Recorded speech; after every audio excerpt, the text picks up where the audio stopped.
Hello there, and welcome to our channel, where curiosity gets cozy and questions drift like slow-moving clouds through the night sky. Tonight we're wandering somewhere older than history, into the dim light of memory itself. You might want to settle in. Maybe dim the lights or adjust your blanket, because this one reaches far back beyond pyramids and scrolls, beyond kings and calendars, to a time when the world was mostly wild and stories were all we had to remember who we were. Let me ask you something before we begin. When you were a child, did you ever hear a story that felt different from the others? One that didn't just sound like make-believe, but something deeper, like your imagination was brushing against a truth too old to name.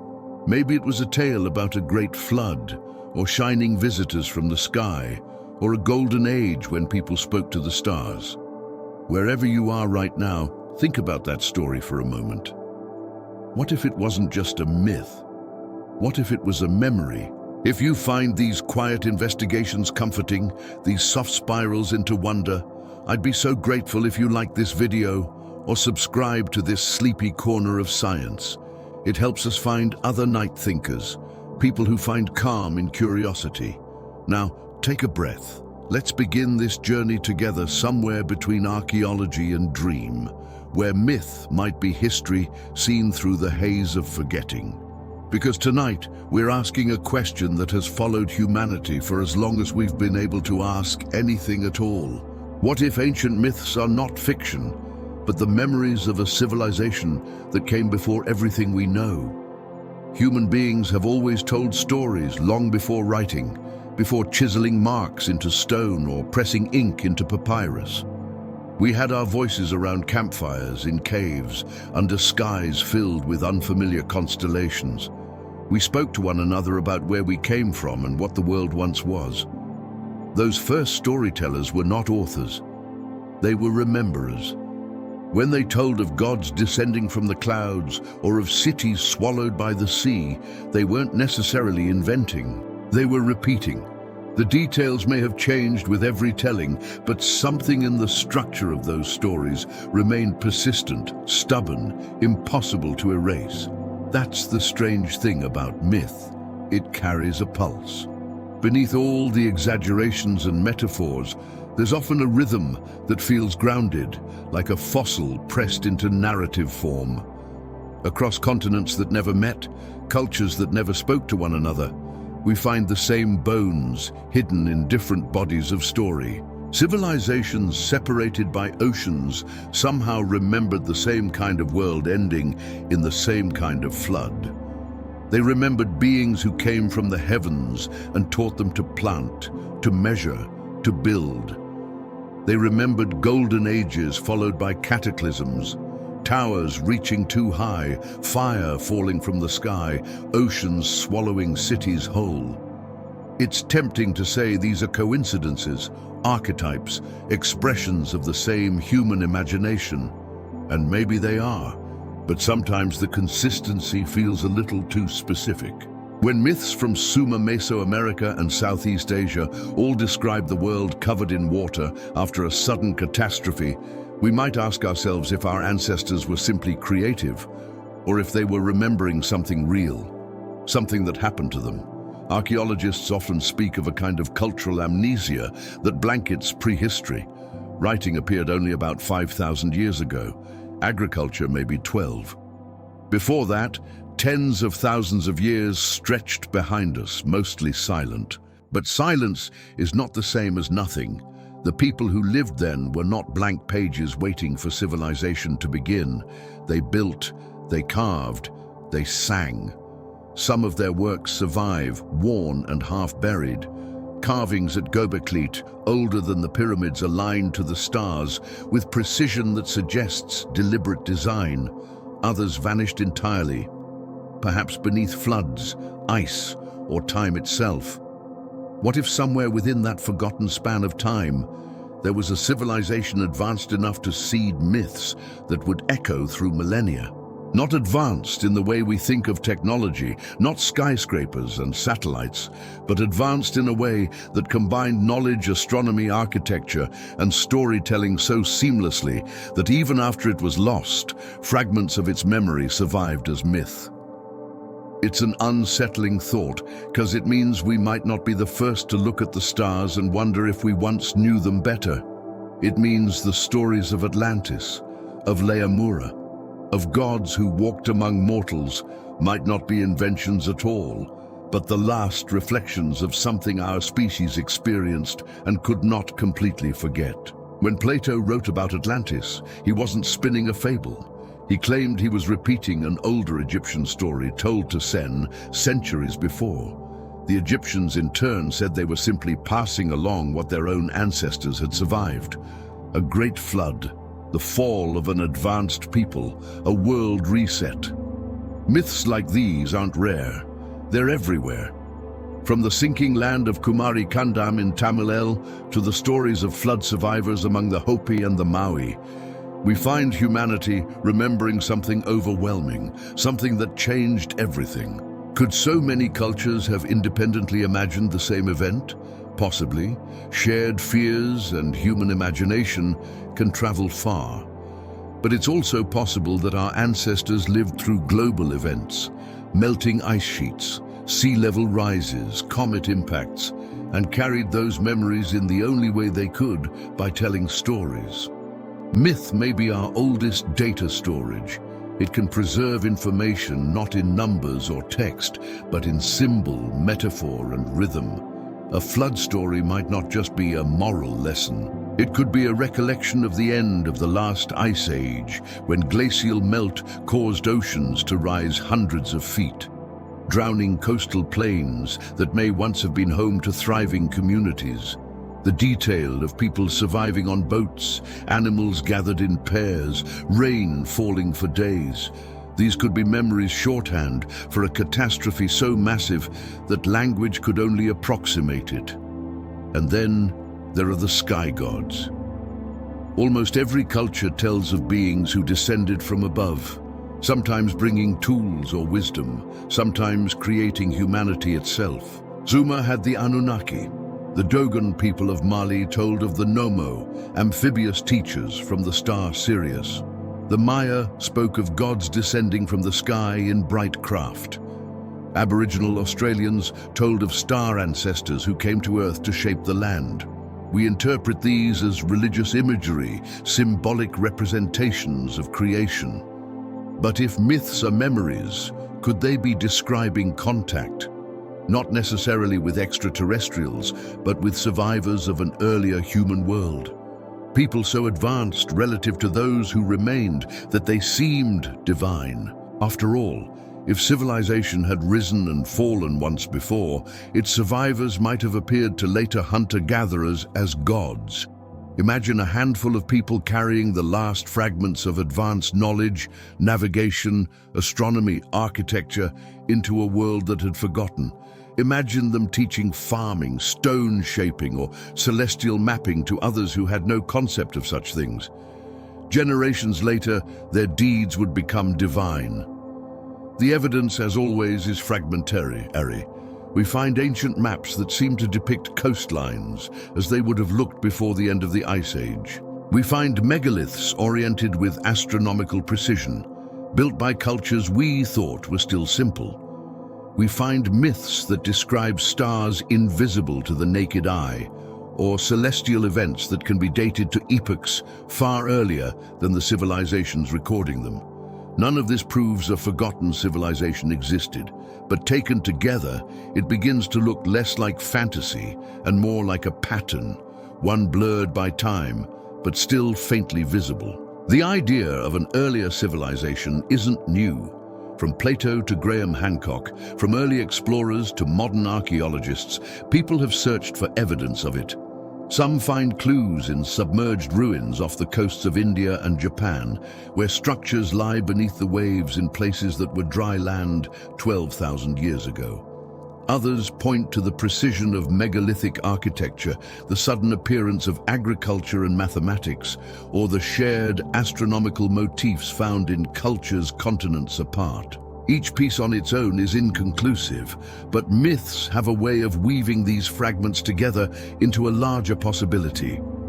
Perhaps the most intriguing part is how memory itself behaves. Human memory is not perfect. It degrades, simplifies, and transforms over generations. When oral traditions pass through hundreds of storytellers, the literal truth dissolves. But the structure of the story remains. A flood becomes a god's punishment.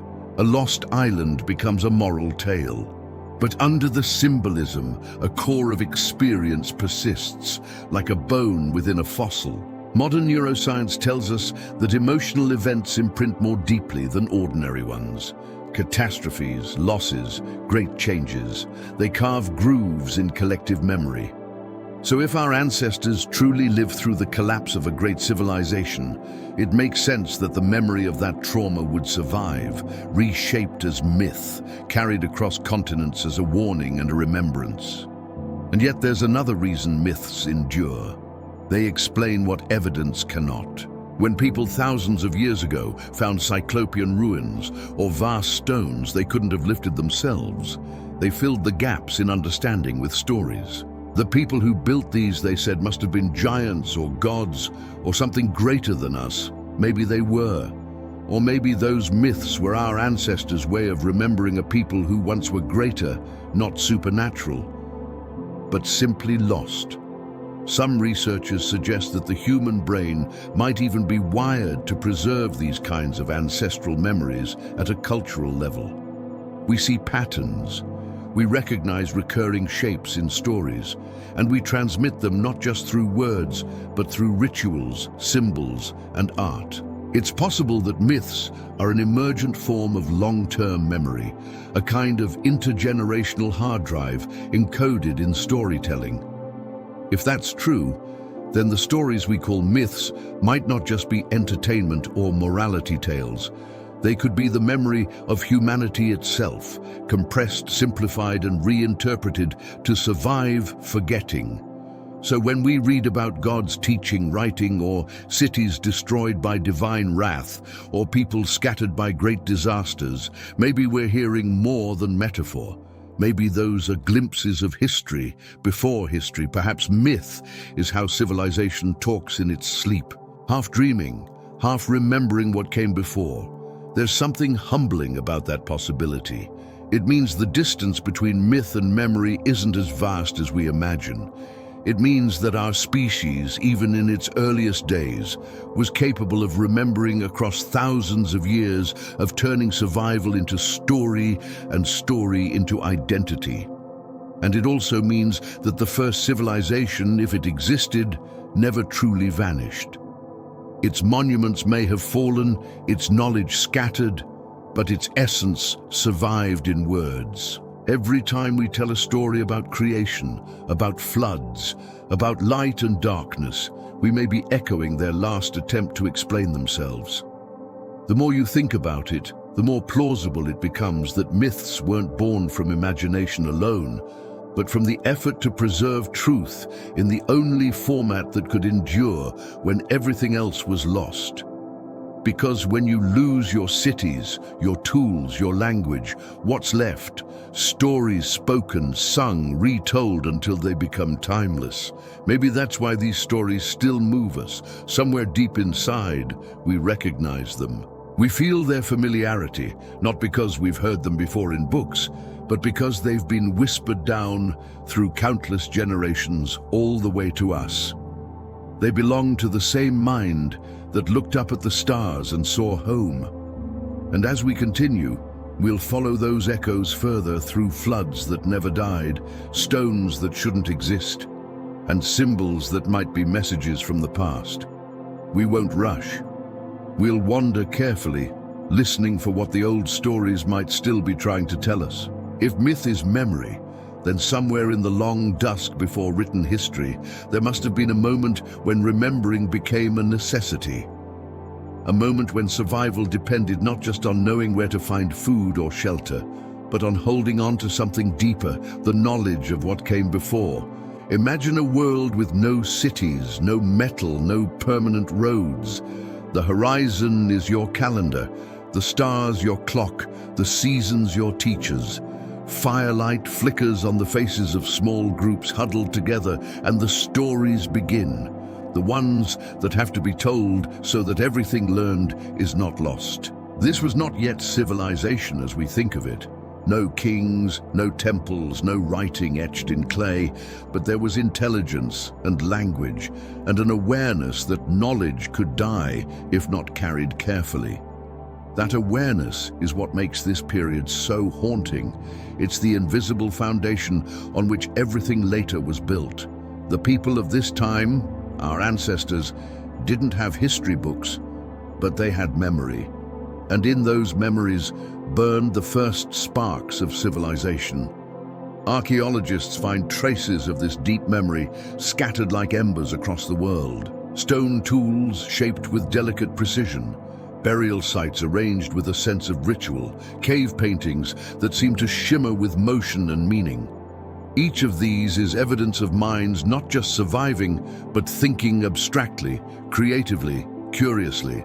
The caves of Lascaux in France, painted some 17,000 years ago, are not the work of a species barely awake. They are the work of artists. The animals galloping across those walls are not just decoration. They are communication, symbols charged with purpose. When you look at those images closely, you can sense a bridge forming between instinct and intellect. The people who made them were seeing patterns, cycles, relationships. They understood seasons and migration, the turning of the sky. They knew when herds moved, when rivers rose, when the moon would fade and return, and perhaps most importantly, they remembered. To remember across generations is a form of technology, not a tool you can hold, but a structure of thought that allows knowledge to persist. Somewhere in this period, humans discovered that words could outlive them. They realized that spoken memory could be passed forward like a torch. And once that happened, myth became the engine of survival. Now imagine that this skill, this ability to record experience through story, wasn't just used for hunting or farming, but for something larger, for preserving the memory of an entire way of life. If a civilization existed before the one we know, its fool would have demanded storytellers. If cities drowned or mountains burned, someone would have had to explain it to the next generation. They wouldn't have written it down. They would have told it in the language of images and emotion, gods and floods, light and darkness, rebirth and loss. These would become the myths we still tell. Somewhere around 12,000 years ago, something extraordinary happened. The Earth began to thaw, the last ice age ended. Glaciers retreated and sea levels rose with astonishing speed. Climate scientists call this period the Younger Dest Boundary, a time of violent shifts, sudden floods, and catastrophic weather changes. To the people alive, then it must have felt like the world itself was breaking apart. Forests appeared where there had been tundra. Animals migrated. Whole coastlines vanished beneath the waves. It's no surprise that so many ancient myths describe floods and destruction. They may not be allegories at all. They may be eyewitness accounts told by survivors. What we call mythology might simply be humanity processing a global trauma, the loss of everything familiar. In this time of upheaval, small groups of people may have clung to pockets of stability. Archaeological sites like Göbekli Tepe in modern-day Turkey suggest that organized societies existed long before we thought possible. Massive stone pillars carved with intricate symbols and animals stand arranged in circles, some weighing tons, erected by people who, according to the textbooks, should still have been nomadic. The site is more than 11,000 years old, older than Stonehenge, older than the first cities of Mesopotamia. It's as if someone somewhere remembered how to build. The question is, where did that knowledge come from? Why, after tens of thousands of years of simple tools and shelters, did people suddenly begin constructing vast symbolic monuments aligned with the stars? It's a question that continues to unsettle archaeologists. One possibility is that the people who built these structures weren't inventing from scratch. They were rebuilding, trying to restore fragments of something older, something nearly lost. In the myths that surround early civilizations, we hear the same echo: gods teaching architecture, agriculture, astronomy, deities descending to instruct humanity in the arts of civilization. But if you strip away the divine imagery, what remains? Teachers, survivors, people who knew things others didn't. If a civilization had fallen and a few of its members endured, this is exactly how their knowledge would re-enter the world, not as a system, but as stories passed through generations until they became divine legends. Imagine those survivors walking through a landscape still scarred by disaster. Rivers swollen with meltwater, forests blackened by fire, the air heavy with ash. To the scattered tribes they met, these figures must have seemed almost supernatural, bringers of lost arts, keepers of forbidden knowledge, and perhaps those tribes remembered them long after they were gone, shaping their memory into myths of gods who taught them how to live. Fire itself might have been the first symbol of this memory. It's one of the oldest human companions, but also one of the most powerful metaphors. It can destroy, but it also preserves. It turns clay into pottery, hardens metal, protects against darkness. For early humans, fire was a living boundary between safety and the unknown. It was the first technology that changed not just how we survived, but how we imagined. Around the fire, people shared knowledge, sang songs, and retold the past. The flame became a teacher, a companion, and perhaps a reminder of something even older. When anthropologists study early myths about fire, they find patterns that suggest it was more than just a discovery.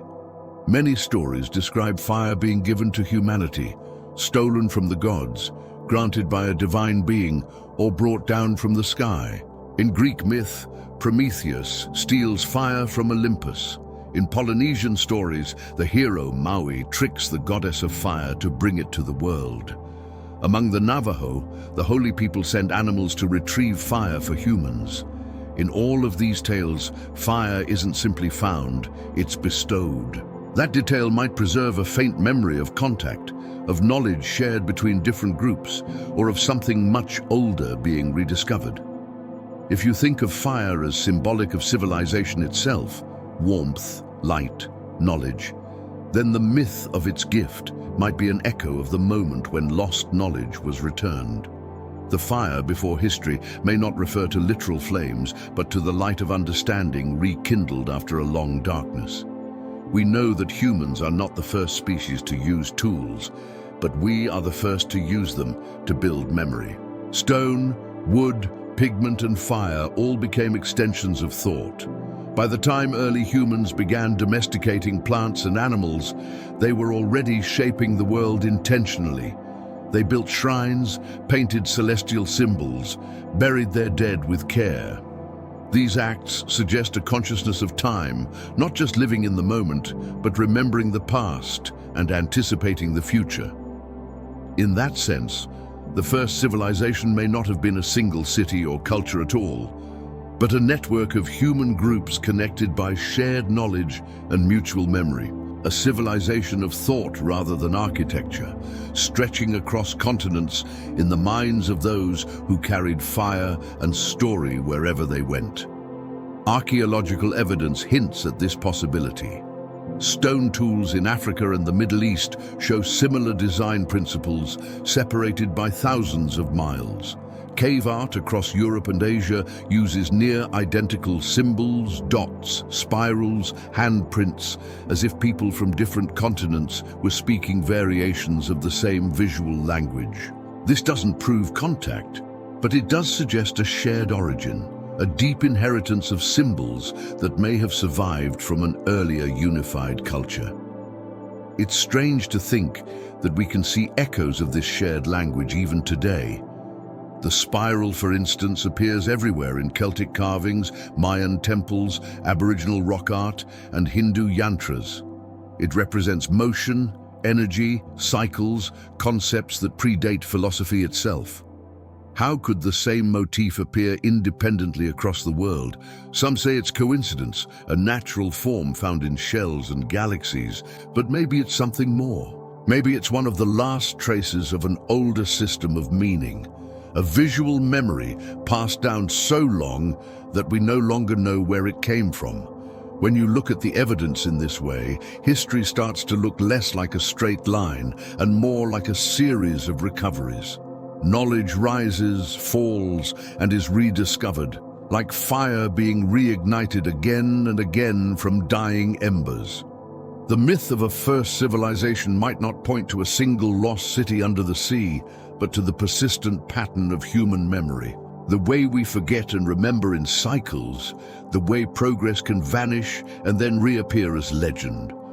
Some researchers believe that this pattern might explain why civilizations seem to bloom so suddenly. Agriculture, writing, architecture, astronomy all appeared in a relatively short span after the Ice Age. That acceleration might not have been innovation, but recollection. Humanity reawakening to what it had already known, perhaps imperfectly, but with flashes of recognition strong enough to rebuild. In many ways, that's what myths do. They rebuild. They fill the gaps left by disaster and forgetting. They let us reconstruct the shape of lost knowledge through stories that still carry its outline. If we listen carefully to ancient tales, we can hear hints of these reconstructions. The Sumerians spoke of kings ruling before the flood for thousands of years.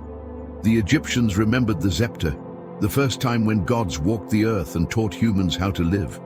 The Mer recorded ages of creation and destruction, each separated by cataclysm. The Greeks told of the ages of man, golden, silver, bronze, and iron, each one a step further from a lost perfection.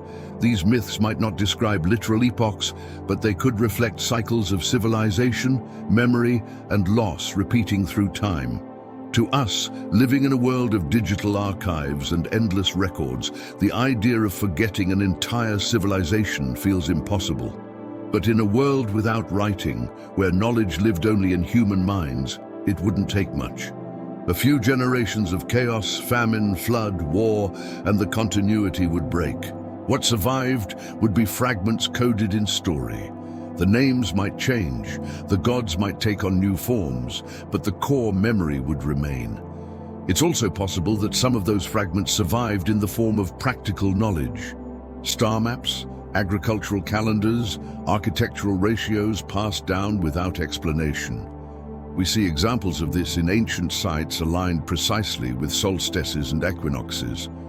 We find patterns in myths that encode astronomical data like precession cycles or eclipses. These are not coincidences. They suggest deliberate preservation of information too complex to be accidental. Someone knew how to read the sky long before telescopes or modern instruments, and they taught others through stories. Think of it like this. If you wanted to preserve scientific knowledge for 10,000 years, you couldn't rely on language. Words change. Scripts are forgotten, but stories endure.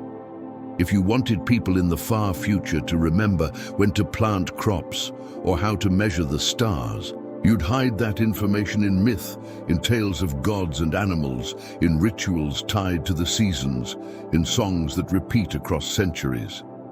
That's exactly what our ancestors did. Myth was not primitive science. It was resilient science, disguised in narrative to survive the erosion of time. Perhaps that's what the fire before history really was. Not the literal flame, but the spark of preservation. The invention of storytelling as technology. Before writing, before numbers, before maps, humans invented continuity. And that may be the most important invention of all. It's humbling to think that every word we speak, every story we tell, might carry a residue of that original fire, the flame that kept the past alive long enough for it to become myth. We are still passing it along now in ways our ancestors could never have imagined, through books, through screens, through voices carried quietly into the night. If those ancient myths are indeed memories, then what they remember is not just cities or catastrophes, but the very act of remembering itself. They remind us that civilization begins not with walls or tools, but with the decision to keep the fire going, to tell the story again, even when the world has gone dark. And as we move forward in this journey, that's where we'll stay, close to the embers, watching as they glow brighter, revealing the first signs of the world that might have been, and the memory that refused to die. Water remembers. It doesn't keep records in the way stone does. It doesn't hold the shape of a carving or preserve the weight of a wall, but it moves.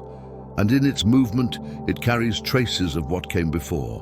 When the world warmed after the Ice Age, water began to rise. Ice melted, rivers swelled, oceans crept inland, and everything humans had built near those ancient shores was swallowed. It's possible that what we now call the Great Flood was not a single event, but a series of them, overlapping and relentless, erasing coastlines that had been home for generations. Every continent has its version of the flood story. It isn't an isolated myth the way some creation stories are. It's a global memory told in countless accents. The Epic of Gilgamesh, carved into clay tablets thousands of years ago, describes a deluge so vast that even the gods trembled. The story of Noah in the Hebrew tradition echoes it closely.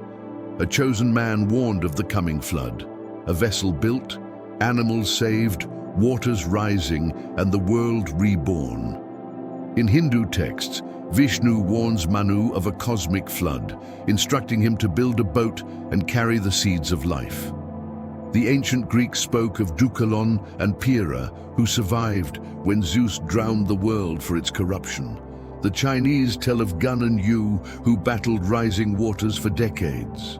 The indigenous peoples of the Americas have their own flood stories, from the Hopi and the Inca to tribes of the Pacific Northwest. Even in Australia, where the land is ancient and dry, Aboriginal stories describe rising seas swallowing coastal plains thousands of years ago. It's easy to think these stories are moral parables, lessons about humility and renewal. But when they appear everywhere, repeating the same structure, the same pattern, it's difficult not to wonder if they all began from the same experience, a shared trauma remembered differently, but rooted in something real. During the last ice age, much of the Earth's water was locked in glaciers. When the planet warmed, that water had to go somewhere. Sea levels rose by more than 100 mil, slowly at first, then in catastrophic pulses as ice sheets collapsed. Scientists have found evidence of sudden floods known as meltwater pulses, events where massive volumes of water poured into the oceans in a matter of years, not centuries. One of these, around 12,000 years ago, might have raised sea levels by several meters in a single human lifetime. For people living on the coasts, that would have been the end of the world. Imagine standing on a shoreline that your ancestors had lived on for generations and watching the horizon creep closer every season. The sea would claim fields, forests, entire villages. At first, it might seem gradual, manageable. But then, one spring, the ice far to the north collapses. Rivers burst from their beds, and within weeks the ocean surges inland. The sky is full of rain, the ground trembles, the air tastes of salt.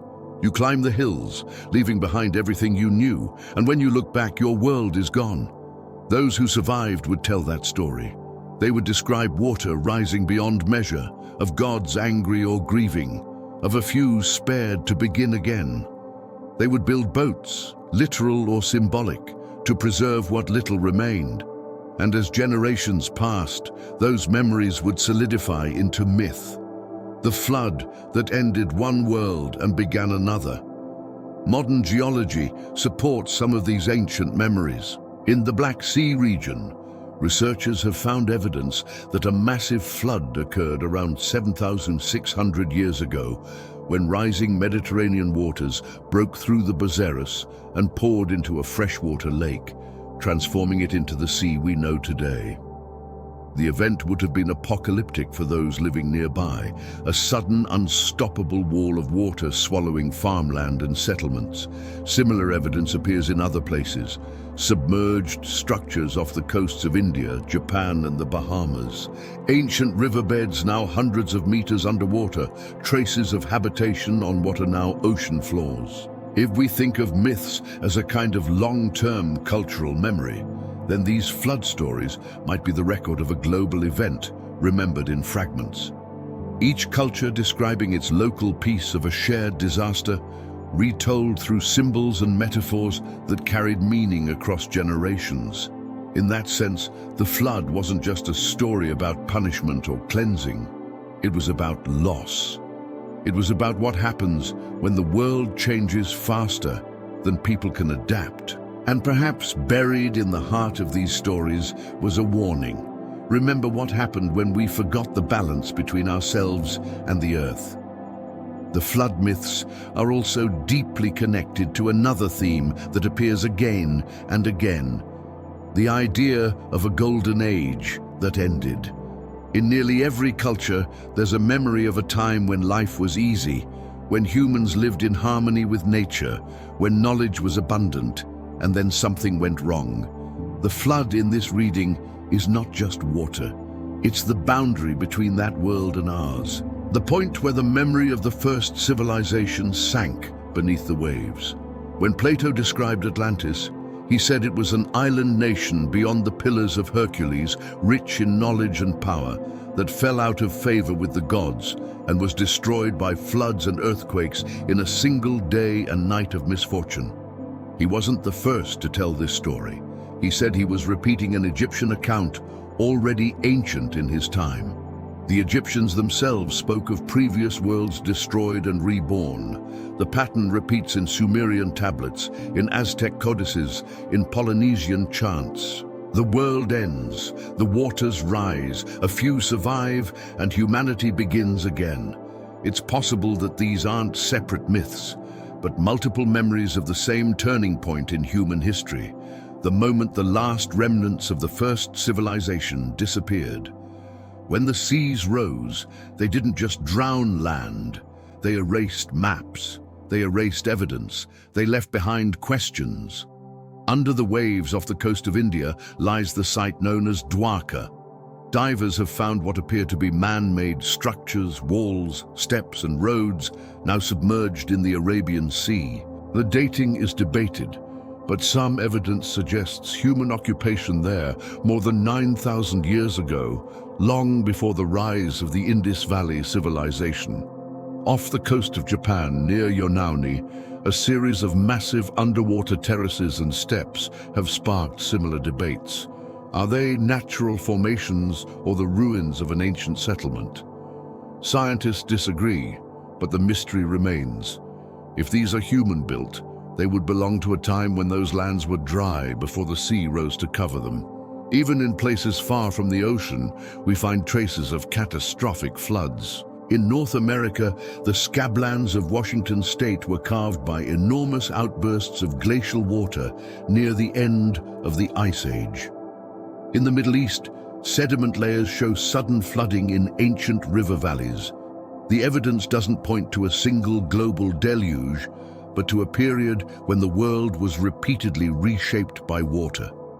To the people who lived through it, the difference wouldn't have mattered. Whether it was one flood or many, it felt like the end of everything.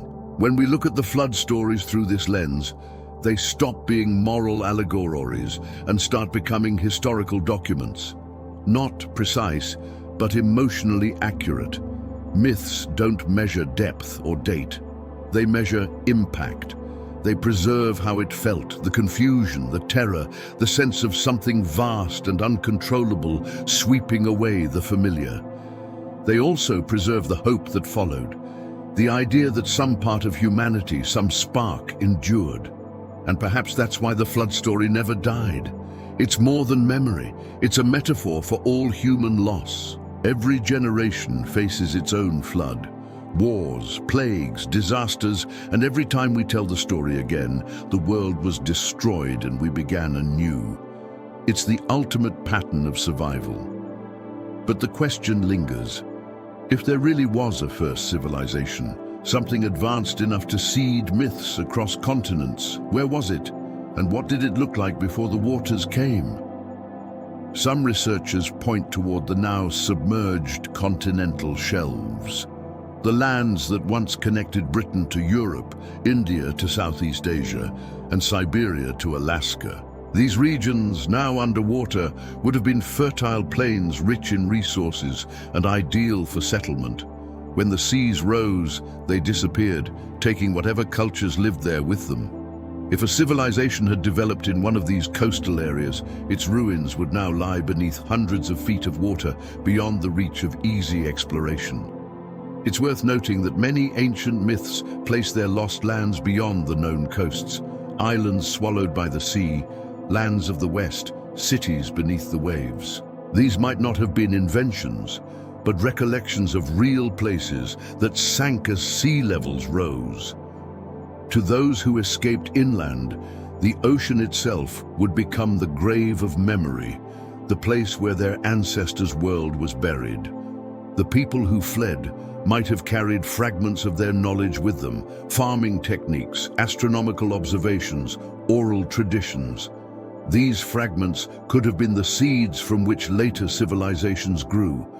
When the floodwaters receded and new lands emerged, humans would begin again, guided by the faint memory of what had been lost. That idea, that civilization didn't appear out of nowhere, but was reborn from survivors, changes how we see ourselves. It suggests continuity rather than invention, resilience rather than miracle. Humanity in this view is not a story of endless progress, but of remembering and rebuilding after forgetting. Even in modern culture, we carry this theme. We speak of clean slates, of starting fresh, of washing away the old. The language of renewal is soaked in the imagery of water. It's as if the memory of the flood still shapes how we think about change. What makes these myths so enduring is their universality. You don't need to know about glaciers or sea levels to understand the fear of rising water.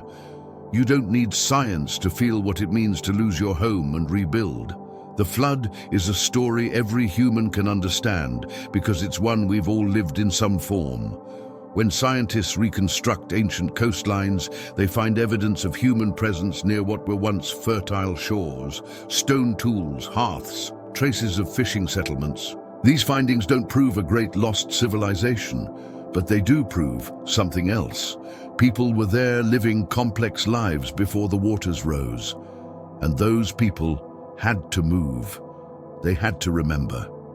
If they carried their memories inland, if they told their children about the land that sank beneath the sea, those stories would have spread as they migrated, changing shape with each retelling. Over time, the names of places would be forgotten, replaced with symbols. An ark, a mountain, a god.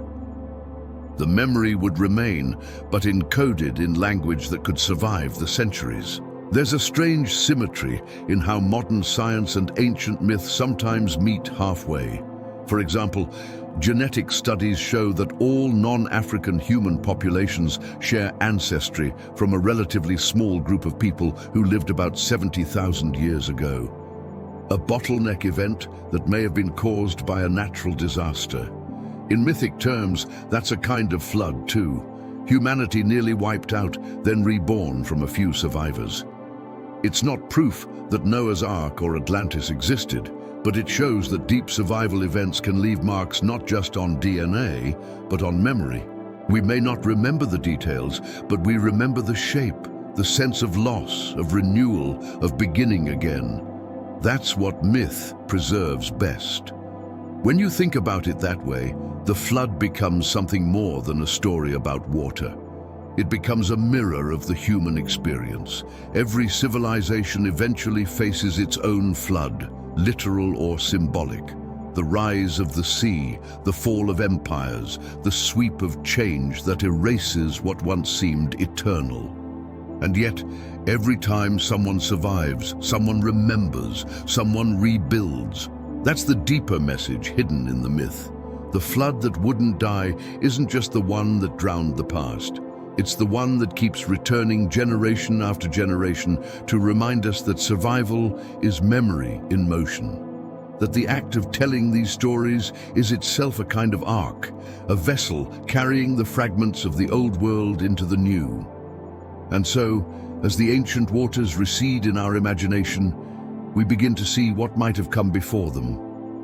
A world of builders and watchers, of people who mapped the stars and measured the earth long before we rediscovered how. Their memory lingers in stone, in symbol, and in story. We'll follow those traces next to the places where sky and earth seem to meet, the domain of the old gods who, according to legend, came down from above to teach what the flood could not erase. After the waters retreated and the land settled into its new shapes, the world must have looked both familiar and strange. Forests crept over what had once been tundra. Rivers found new paths. The outlines of continents changed. To the people who survived, it was as if they had been born into a second creation, a quieter one. They would have looked up at the same stars their ancestors once used to navigate the old world. But now, those constellations hung over different horizons. The world had shifted, but the sky hadn't. That's the moment when humanity began looking upward, not just for direction, but for origin. In the oldest myths, the ones that stretch back beyond recorded language, the gods nearly always come from above. They descend on beams of light, chariots of fire, thunder, or clouds. They are teachers and builders, often bringing with them the tools of civilization, agriculture, writing, astronomy, the use of stone. To the people on the ground, these were miracles. To the people telling the stories later, they were metaphors. But what if at their root, they were memories? It's easy to see why early humans would associate the heavens with wisdom. The sky was the one constant through all the chaos of the earth. The stars didn't flood, they didn't burn, they didn't vanish. They returned every night in the same quiet order. Tracking them gave rhythm to life, turning the sky into the first calendar. To watch the heavens was to see patterns, days, seasons, years, and to predict the world's moods. Somewhere along the way, those who mastered this skill became something more than ordinary. They became keepers of time, watchers of the cosmos. To those around them, they would have seemed godlike. But the stories are strangely specific. In Sumer, the first recorded civilization, the gods, known as the Anunnaki, were said to have come from the heavens and taught humanity the arts of living, cultivation, measurement, metallurgy. In Mesoamerica, the god Quetzalcoatl arrived from the sky and gave people knowledge of corn, numbers, and writing. In Egypt, Tis was credited with inventing mathematics and hieroglyphs, gifts from the divine. In Polynesian traditions, the god Tangaroa came down to shape islands and teach navigation by stars. All of these cultures were separated by oceans and time, yet their stories rhyme in ways that feel too coordinated to be coincidence. Some scholars interpret this as the natural human tendency to project knowledge onto the divine, but others suggest something different. That these stories might reflect a shared memory of real teachers, people who appeared suddenly with skills and understanding far beyond the local norm. If an earlier civilization had fallen and a handful of its survivors carried knowledge into the new world, they might easily have been mistaken for gods. Imagine arriving in a small community of hunter-gatherers with knowledge of engineering, agriculture, or astronomy. To them, you would seem as if you came from the stars. It's not just the stories of arrival that link these myths. It's what the supposed gods taught. Across continents, they shared three main gifts: how to grow food, how to measure the earth, and how to read the sky. These are the cornerstones of civilization, and they appeared with remarkable suddenness after the last ice age. Archaeology shows that within a few thousand years, humans across the planet independently developed agriculture, cities and calendars independently, or so we assume. But what if it wasn't entirely independent? What if the rapid emergence of these skills was more like a reintroduction, knowledge rediscovered or remembered rather than invented anew? The mythic sky gods might not have been divine at all, but human inheritors of a lost culture, spreading fragments of the old world's wisdom to those rebuilding in the new. That would explain why the earliest monuments we know, the ziggurats of Mesopotamia, the pyramids of Egypt, the temples of Mesoamerica, all seem to point upward. They aren't just tombs or shrines. They're attempts to reach back to the heavens where knowledge once descended. They're architectural memories built to mirror the connection between sky and earth. The precision of their construction, often aligned perfectly with stars and solstices, suggests that those who built them were not guessing. They were following blueprints older than their own cultures. It's striking how many of these ancient structures serve as both temples and observatories. The Great Pyramid of Giza is aligned to within fractions of a degree with the cardinal directions. The layout of the pyramids mirrors the stars of Orion's belt. At Teotihuacan in Mexico, the Avenue of the Dead runs along a precise astronomical axis, and the entire city may have been designed as a cosmic map. At Stonehenge, massive stones mark the sunrise at the summer solstice and the moon's cycles. The ancient Nabta Plia stones in the Sahara, older still, track the rising of specific stars. These alignments are not accidents. They reveal a consistent pattern of sky watching and celestial mapping across cultures that supposedly had no contact. The question is not whether they were astronomers, but where they learned such careful geometry and timing. You don't build a structure like the Great Pyramid without centuries of accumulated knowledge. Yet, according to conventional timelines, the societies that built them seem to leap from simple stonework to near-perfect precision almost overnight. That leap is easier to understand if you imagine it as remembering rather than inventing. If the survivors of a flood or catastrophe carried fragments of geometry, navigation, or star ore, they might have rebuilt what they could, teaching others along the way. Over time, those teachers would become legends, sky gods, builders, mapmakers. The knowledge they shared would become ritual, then religion, and eventually myth. The sky to ancient peoples wasn't just a place of light. It was order. It was permanence. Watching it allowed them to predict floods, plant crops, and navigate across featureless oceans. The people who could do that seemed capable of controlling the world itself. Many ancient cultures believed their gods lived among the stars and descended to earth only to deliver wisdom. That belief could easily be a memory of teachers who once returned from long journeys, sailors or explorers bringing news from lands across the sea, perhaps even remnants of that first civilization, rediscovering the scattered human family. Even more intriguing is how these myths preserve astronomical details that match real phenomena.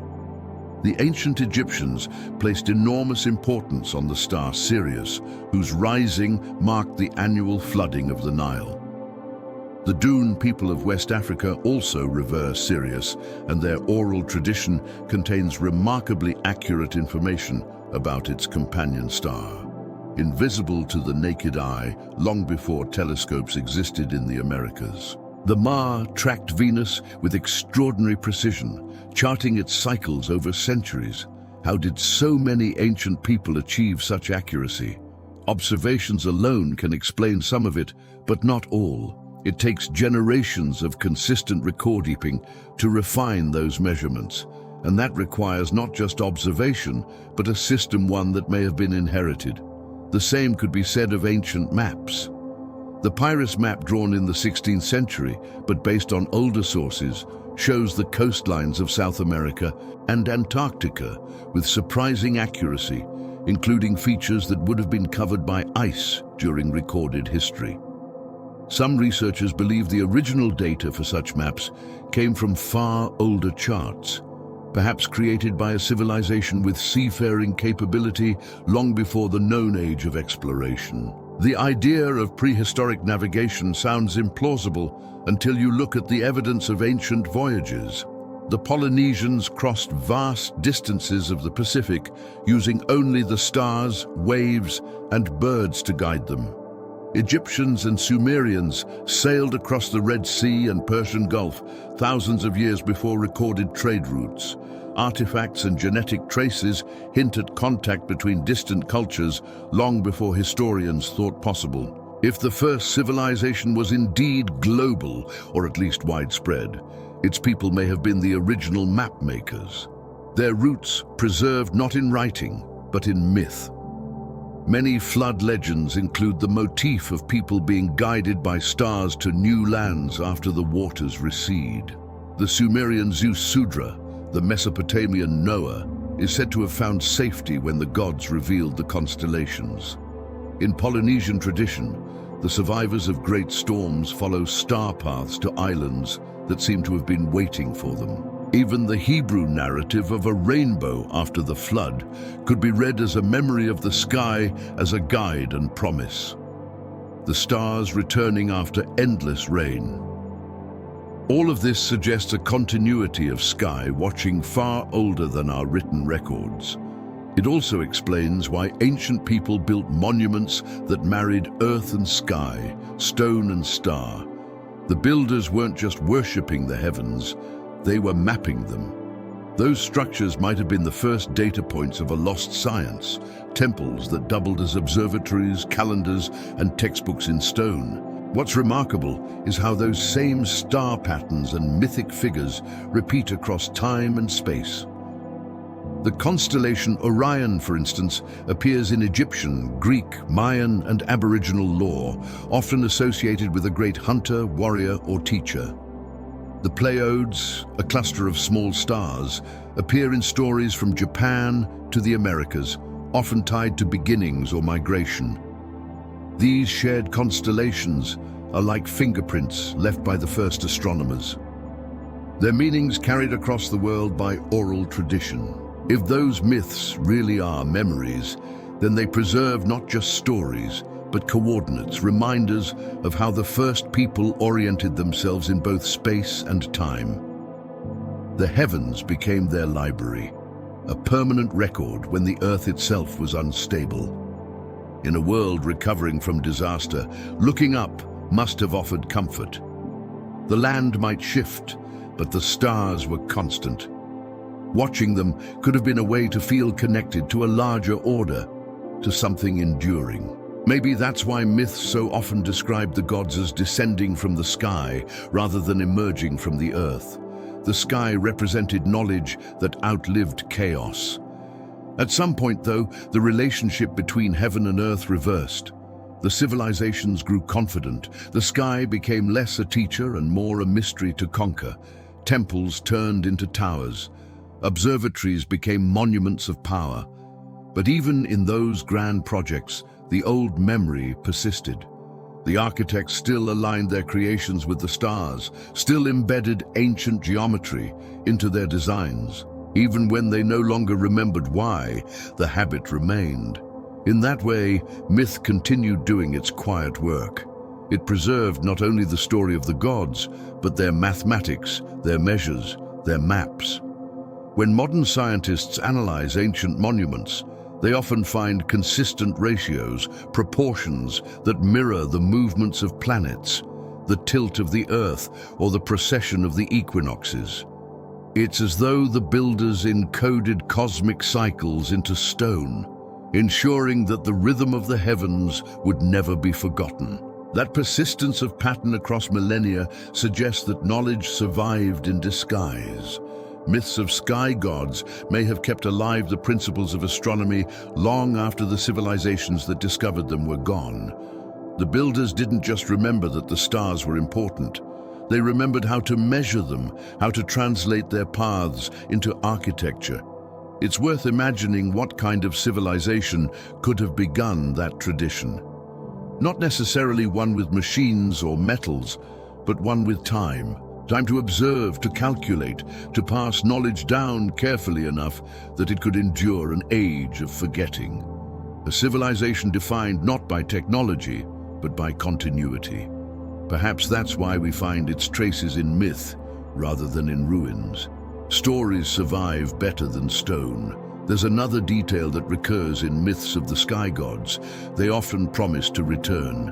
Quetzalcoatl sails east, vowing to come back when the world is ready. The Egyptian Osiris becomes a star in the night sky, watching over humanity until the end of time. Even the Hebrew and Christian traditions preserve this pattern, a teacher who ascends to the heavens with a promise to return. These aren't just prophecies, they're reminders. Somewhere deep down, humanity might still be waiting for the return of its teachers. The memory of that first knowledge coming back to us. When we look at how far we've come, it's easy to think we've surpassed our ancestors. But maybe what we've really done is rediscover what they already knew. We've learned to map the stars again, to measure the earth again, to reach for the heavens again. Perhaps progress is just another word for remembering. And so the sky gods remain with us, not as literal deities, but as the lingering impression of those who once charted both earth and heaven. They taught us how to look up, and in doing so, how to understand where we stand. The mapmakers left no written instructions, only stories and alignments, enough for us to find our way back when the time was right. We're still following those maps now, though we call them by different names. Satellites trace orbits where myths once placed gods. Astronomers read the same stars that ancient priests recorded. The night sky that once inspired temples now powers technology, but the impulse behind both is the same. The desire to understand where we come from and what came before us. If the first civilization truly existed, its greatest achievement may not have been architecture or science, but communication, the ability to leave messages across 10,000 years encoded in myth and starlight. And as we trace those messages, we begin to see the outlines of what they were trying to preserve. A memory of balance between earth and sky, knowledge and humility, memory and meaning. Somewhere out there, scattered across deserts and jungles and ocean floors, there may still be pieces of their maps waiting to be found. But the larger map, the one written in the constellations and carried in our stories, was never really lost. It's still above us. The same sky they watched, the same silent teacher. And as the old myths fade into the modern night, we can almost hear what they were saying all along, that the gods of the sky were once people of the earth, and that remembering them is how we remember ourselves. The stars may have guided our ancestors' eyes upward, but the earth is where their hands told the rest of the story. Somewhere between heaven and stone, humanity began to build, not merely to shelter or to mark territory, but to remember. Across the world, from the sands of Egypt to the jungles of Central America, from the high plateaus of Peru to the valleys of Turkey, we find structures that defy the simple explanations of time and tools. They stand as if the earth itself was persuaded to take shape, as if someone long ago knew how to coax rock into order with more precision than we can easily understand. When you look at them closely, you start to feel the same quiet question echoing through each site. Who built these and how? The precision of the joints, the weight of the stones, the astronomical alignments. They seem to whisper of a skill that appeared too early, as if humanity woke one morning already remembering how to build. Take the Great Pyramids of Giza. Each block weighs several tons, shaped and placed with such accuracy that even today, with lasers and cranes, we'd struggle to replicate it perfectly at that scale. The Great Pyramid alone contains over 2 million blocks, each fitted so tightly that even a sheet of paper can't slide between them. Its sides align almost perfectly with the cardinal directions, deviating by mere fractions of a degree. Is not just a monument. It's a measurement, a marker of both time and geography, encoding ratios that match the circumference of the Earth. That's not something you stumble upon by accident. We call it Egyptian genius, and it certainly was, but some aspects seem older than Egypt itself. The builders of Giza claim their civilization descended from an earlier time, a golden age under the guidance of gods who taught them architecture, writing, and order. Those gods, they said, came from the stars, from the lands before the flood. Their names changed through the centuries, but the memories stayed. Travel far across the ocean, and the same pattern appears again. In South America, the Inca built walls that look almost fluid. Stones shaped to fit together with organic precision, like muscles rather than bricks. At Sacsayhuaman in Peru, enormous blocks weighing hundreds of tons interlock with a perfection so tight that modern engineers still debate how it was done. The shapes are irregular, yet they form a stable structure without mortar, resistant to earthquakes. The builders understood geometry and stress distribution on a level that seems far beyond trial and error. What makes this even stranger is that these walls were built on top of older foundations. Beneath Incan stonework lie even more ancient stones, larger and more finely cut, belonging to a people the Inca themselves had came before them. Local legends speak of the Veracocha, tall, pale skin teachers who arrived after a great flood, teaching the survivors how to build and measure. The same pattern again, a flood, visitors from the heavens or across the sea, and the sudden appearance of advanced building. In the high Altiplano of Bolivia lies Pumapunku, a site so puzzling that it feels almost out of place in time. There, blocks of diorite, one of the hardest stones on Earth, are carved with millimeter precision, featuring perfect right angles and interlocking grooves as if they were machined. Yet they are thousands of years old, built long before metal tools or wheels are supposed to have existed in that region. Some of the blocks weigh over 100 tons. The site lies over 12,000 FT above sea level, far from any known quarry large enough to have supplied the material.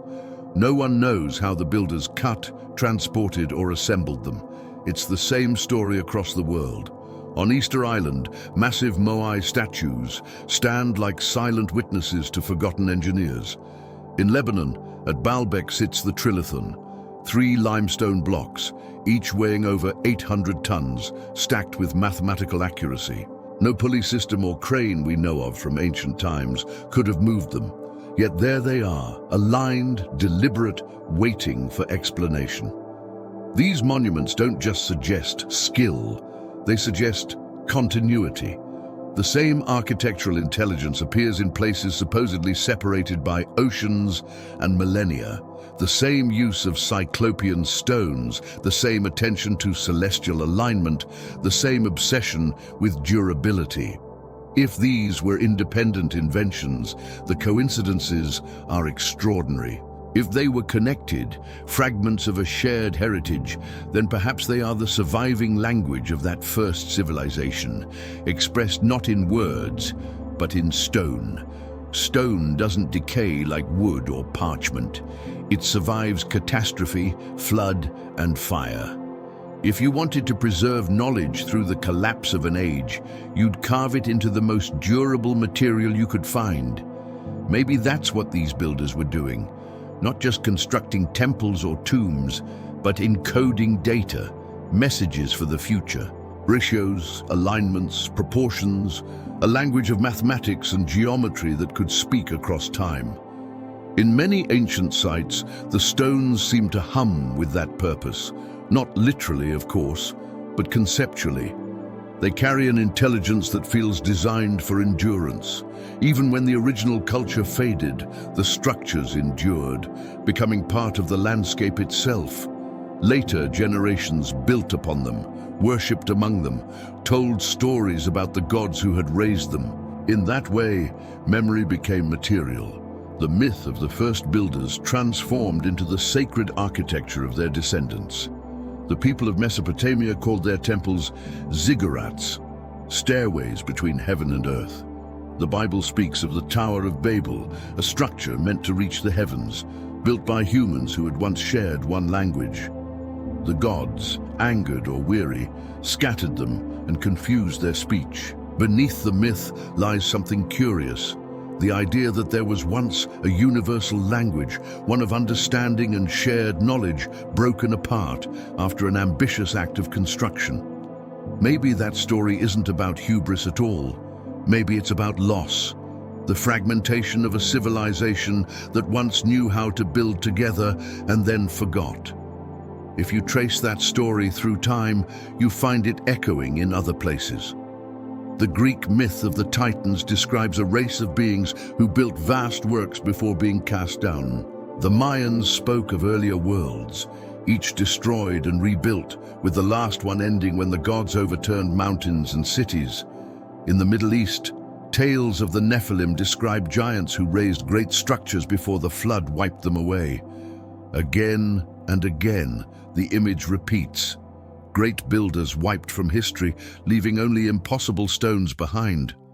To modern minds, these stories sound like allegory, but maybe they're fragments of memory from a time when building with stone was not just a craft, but a language, a way of recording truth that could outlast disaster. The scale of these works isn't about vanity, it's about survival. If you've watched entire cities vanish beneath water or fire, you'd want the next ones to endure. You'd build them to resist everything you'd already seen destroy the world once before. It's worth noting how often these ancient structures are aligned with the stars. The builders were not only engineers, they were astronomers. The orientation of the Great Pyramid mirrors the motion of Orion. The temples of Angkor Wat align with solstices. The stones of Machu Picchu mark the equinox sunrise. It's as though every monument on Earth was part of a single planetary observatory, each piece reflecting the same cosmic order.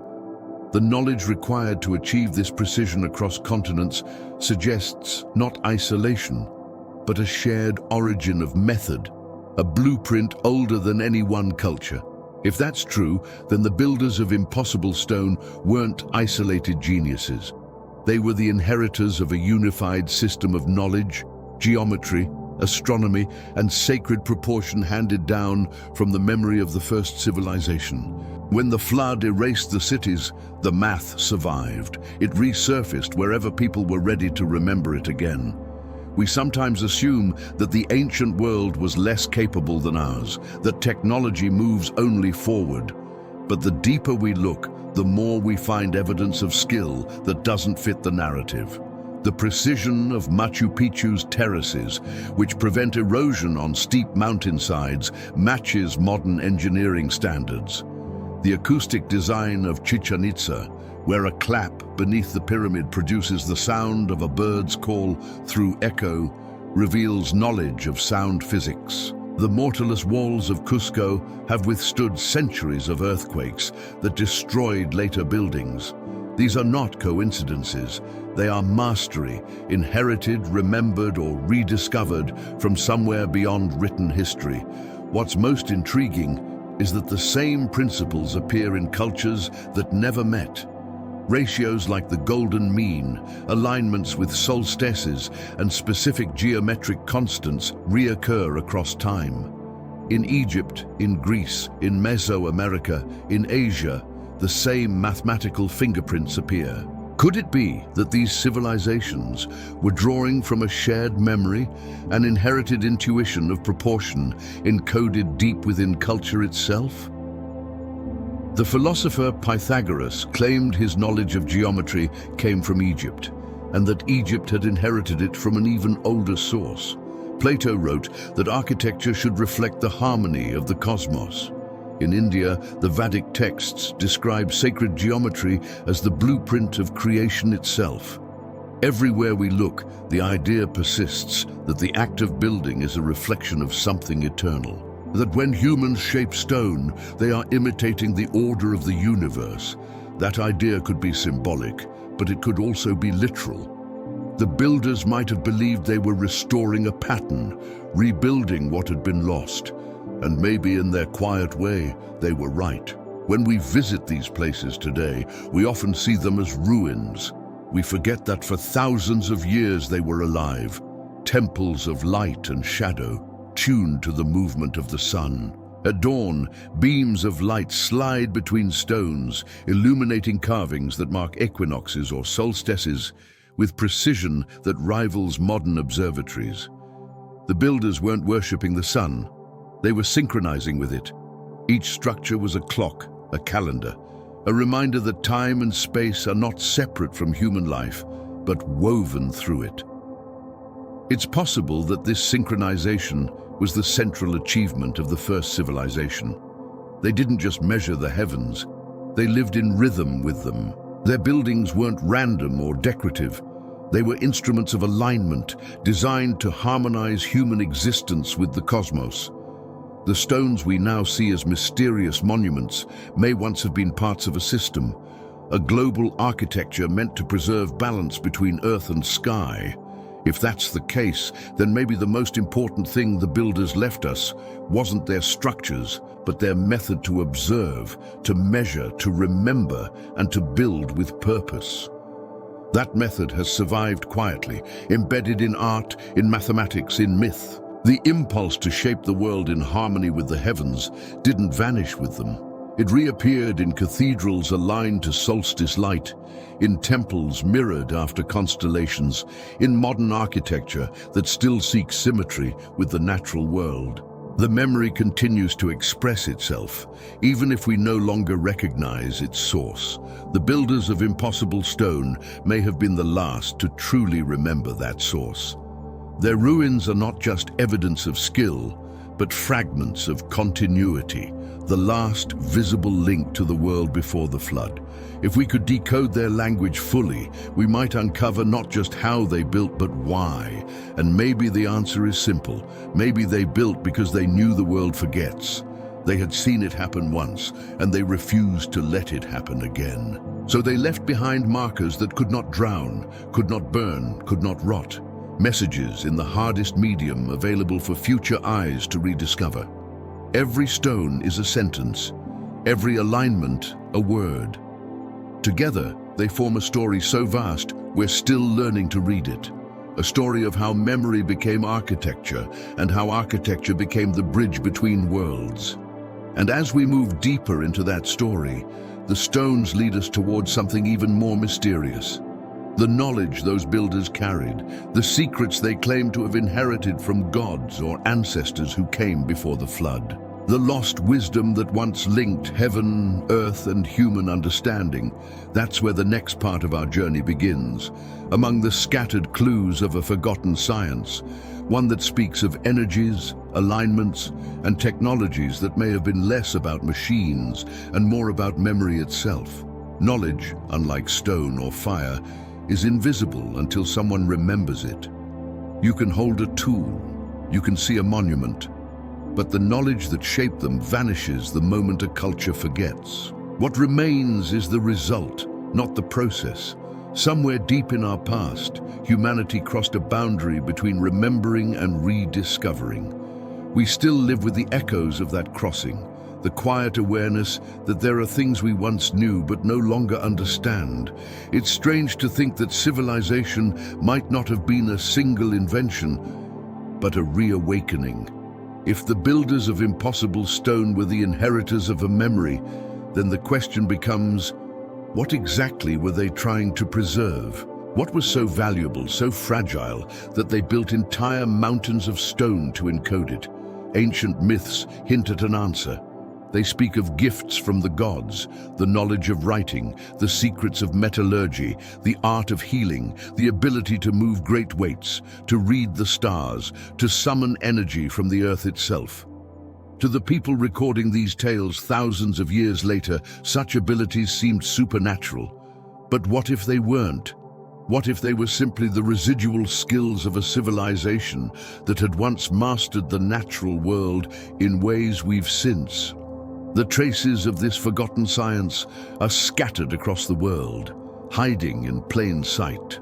The alignment of temples to magnetic north, the acoustic precision of ancient amphitheaters, the chemical mastery of pigments that haven't faded in thousands of years, the precision carving of hard stone without visible tool marks. These aren't miracles, they're technologies of understanding. But the people who inherited them no longer knew how they worked.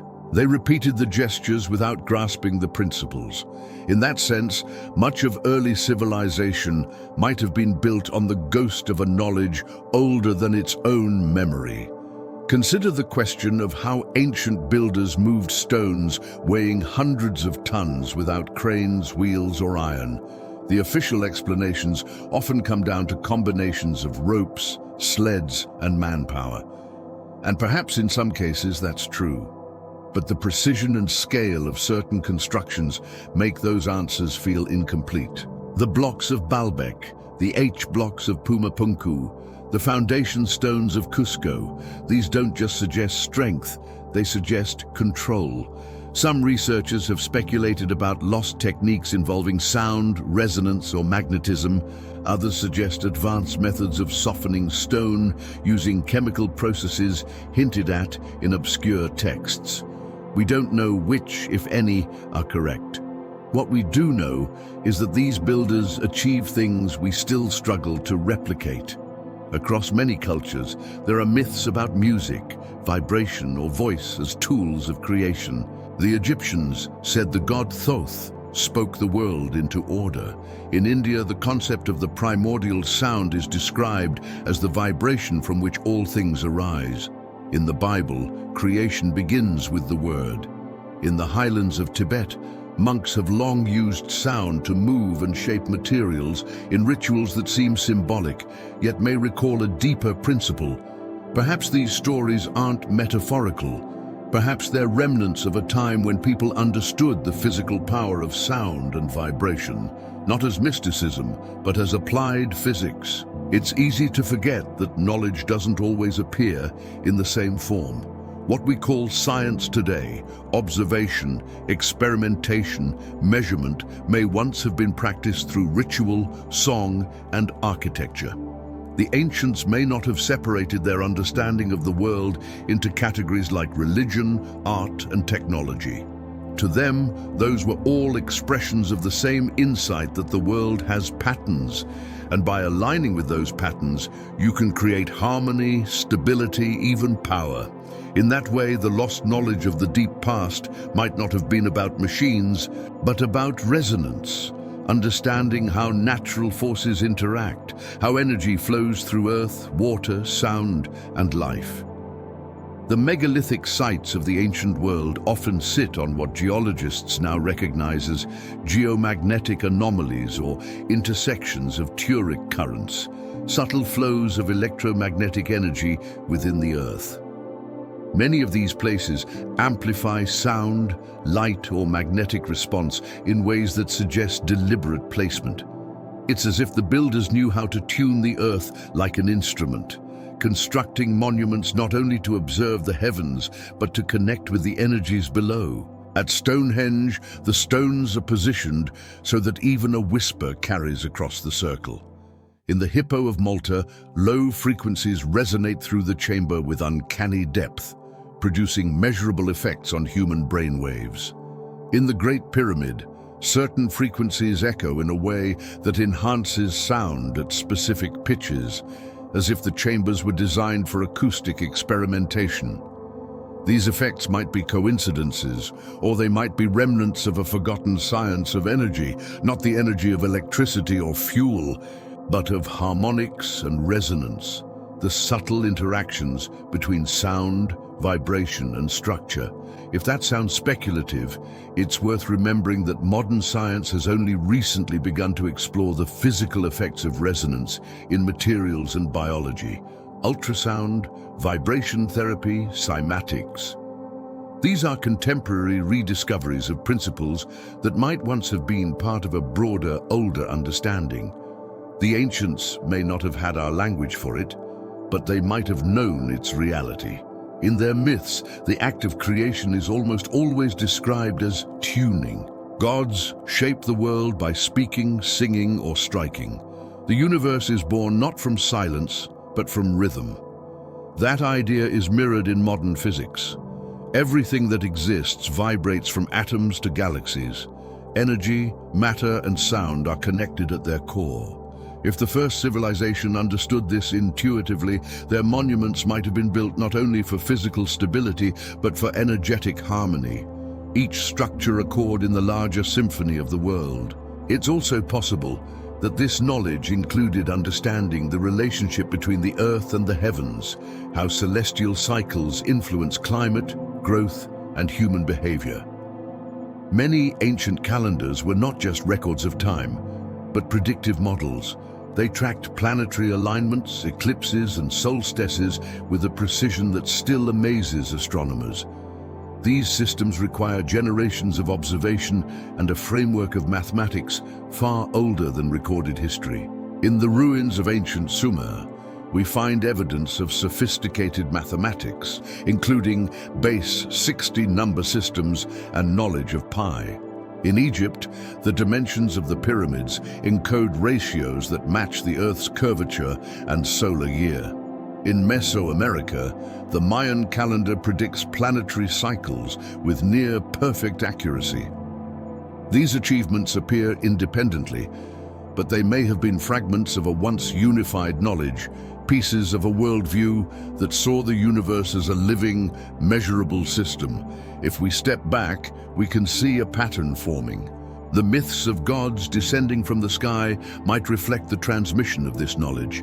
The builders of impossible stone might have used it to preserve the memory of their teachers, and the monuments themselves might be textbooks written in geometry instead of ink, designed to survive the next flood of forgetting.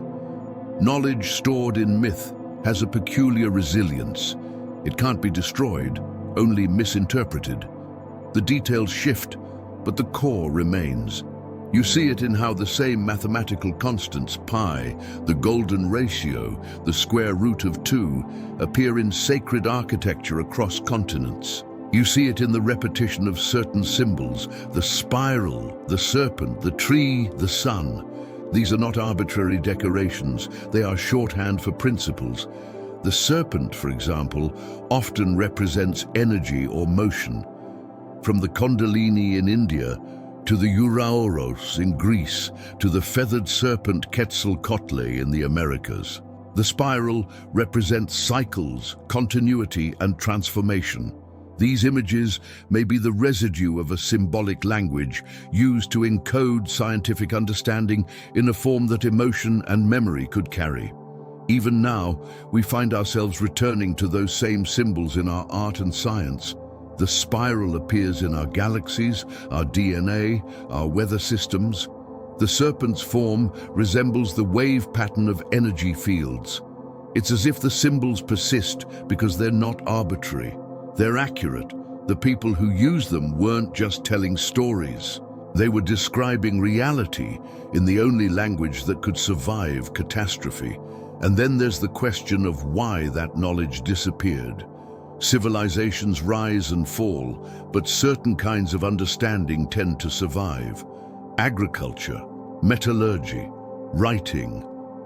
Yet some knowledge seems to have been deliberately hidden, mythologized, or encoded so deeply that it took thousands of years to resurface.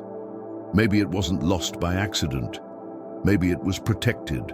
If a great catastrophe had nearly wiped out humanity once before, those who survived might have chosen to preserve their knowledge indirectly, disguising it as myth to prevent misuse. Instead of leaving written manuals that could be misread or misused, they left stories and symbols that would only reveal their meaning to those who approach them with curiosity and humility. In that sense, myth would act as a safeguard, a self-protecting archive of truth. That idea might sound romantic, but it fits what we know about oral cultures. In societies without writing, sacred knowledge is often hidden within ritual, song, or allegory, revealed only to initiates after years of preparation. The knowledge isn't secret because it's forbidden. It's secret because it requires a certain way of seeing to understand. The first civilization, if it existed, might have operated under the same principle. Their science was not written in formulas, but woven into the patterns of the world, waiting for rediscovery. When you look at the progression of human knowledge through this lens, it feels less like invention and more like remembering. Every few centuries, we rediscover something our ancestors seemed to hint at: the shape of the atom, the movement of the stars, the nature of vibration. We give it new names, new frameworks, but the core principles echo. Modern physics describes reality as a field of probabilities and waves, an interconnected web of energy rather than a collection of isolated objects. Ancient wisdom described the same thing in mythic terms: the world as a living organism, the divine as the energy that connects all things. Perhaps the difference isn't in what they knew, but how they described it. It's tempting to imagine that the first civilization might have reached a level of understanding that blurred the line between science and spirituality, not in the mystical sense, but in the recognition that both seek the same truth through different languages. They might have understood that matter and mind, energy and consciousness are part of the same spectrum. That understanding could have shaped how they built, how they healed, how they lived. Their temples might have been laboratories as much as sanctuaries. Their rituals, experiments in harmonizing with natural forces. If that was their legacy, it's no wonder later generations remembered them as gods. Compared to the fragmented understanding of those who came after, their knowledge would have seemed infinite. Yet, even as their monuments fell and their books vanished, the echoes persisted in geometry, in myth, in the faint memory that the world once made perfect sense. Every rediscovery we make today, from quantum entanglement to bioresonance to the fractal nature of the universe, feels like a step back toward that lost coherence. We're relearning what the ancients may have already known, that the universe is not a collection of separate parts, but a single, vibrating whole. The lost knowledge of the deep past may never be fully recovered in its original form. Too much time has passed, too many translations and reinterpretations, but maybe recovery isn't the point. Maybe the purpose of that ancient memory is simply to remind us that knowing is possible, that we've done this before and can do it again. As we follow the trail of these myths and monuments, we begin to sense that what was lost was not just knowledge, but continuity. The unbroken chain between observation, understanding, and meaning. The ancients didn't study the world to control it. They studied it to belong to it. Somewhere along the line, we forgot that difference. And so, the question isn't whether we can find the lost knowledge, but whether we can learn to listen to the fragments we already have. The stones, the stories, the symbols, they're all still speaking, just softly. To hear them, we have to quiet the noise of certainty and let curiosity do what it's always done best. Remember, in the ruins of old temples and the lines of forgotten myth, something still hums. Not just the sound of ancient hands at work, but the echo of understanding itself. It's waiting for us to notice, as it always has. And if we keep following that hum, it leads somewhere even deeper into the great forgetting that nearly ended it all. The point where history slipped beneath the tide and memory became myth. Forgetting doesn't happen all at once. It creeps in quietly like mist, rolling across a landscape until even the familiar becomes uncertain.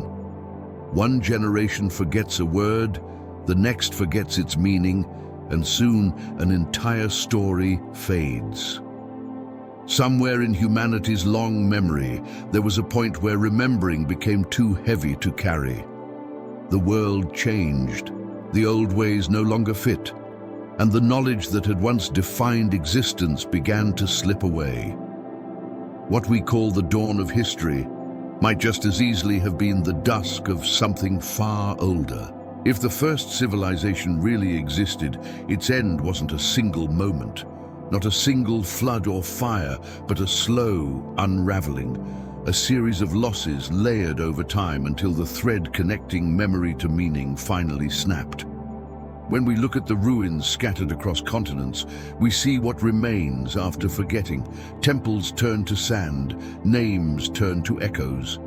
But what's harder to see are the absences, the things that should be there and aren't, the missing connections, the silent intervals between inventions, the sudden gaps in understanding that appear like voids in a once continuous story. Somewhere around 12,000 years ago, the Earth's climate stabilized after millennia of chaos. Seas settled into their new shapes, forests returned, human populations grew again. Yet instead of continuity, what follows is disjunction. Technologies appear without clear ancestry. Knowledge surfaces abruptly and without precedent. It's as though people woke up one day with fragments of memory they couldn't quite explain. You can see it in the archaeology. The builders of Göbekli erected vast stone enclosures aligned with the stars, then buried them deliberately and walked away. The people of Sumer, the supposed first civilization, began recording complex mathematics, laws, and architecture almost as soon as they invented writing. The Egyptians appeared with hieroglyphs, calendars, and astronomy already fully formed.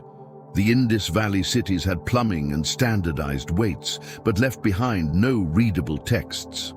None of these cultures seem to have truly begun from zero. Each one acts like a society rediscovering what it once knew, guided by instinct rather than invention. The great forgetting may have been the price of survival. After catastrophe, after generations of rebuilding, priorities shift. The need to endure outweighs the need to remember. Knowledge becomes local again, specialized, practical. Stories that once encoded science become myths told to children. The memory of why fades, but the memory of what remains. Rituals, measurements, symbols. The underlying logic disappears, and what's left is repetition without understanding. That's how memory turns into superstition. A ritual that once measured solstice alignment becomes a ceremony performed because it's tradition.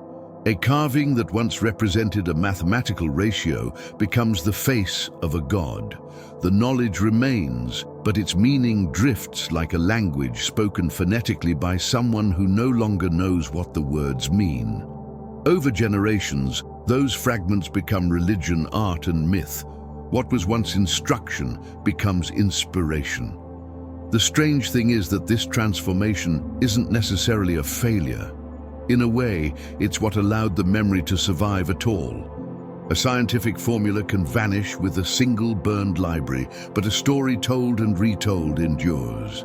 The ancients may have known this, embedding their understanding in narrative precisely because it could survive catastrophe.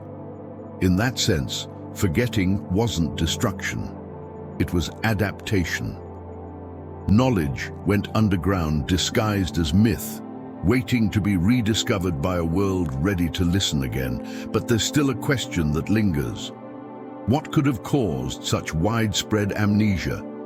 If humanity had reached a level of global sophistication once before, what could have erased it so completely? The obvious answer is nature.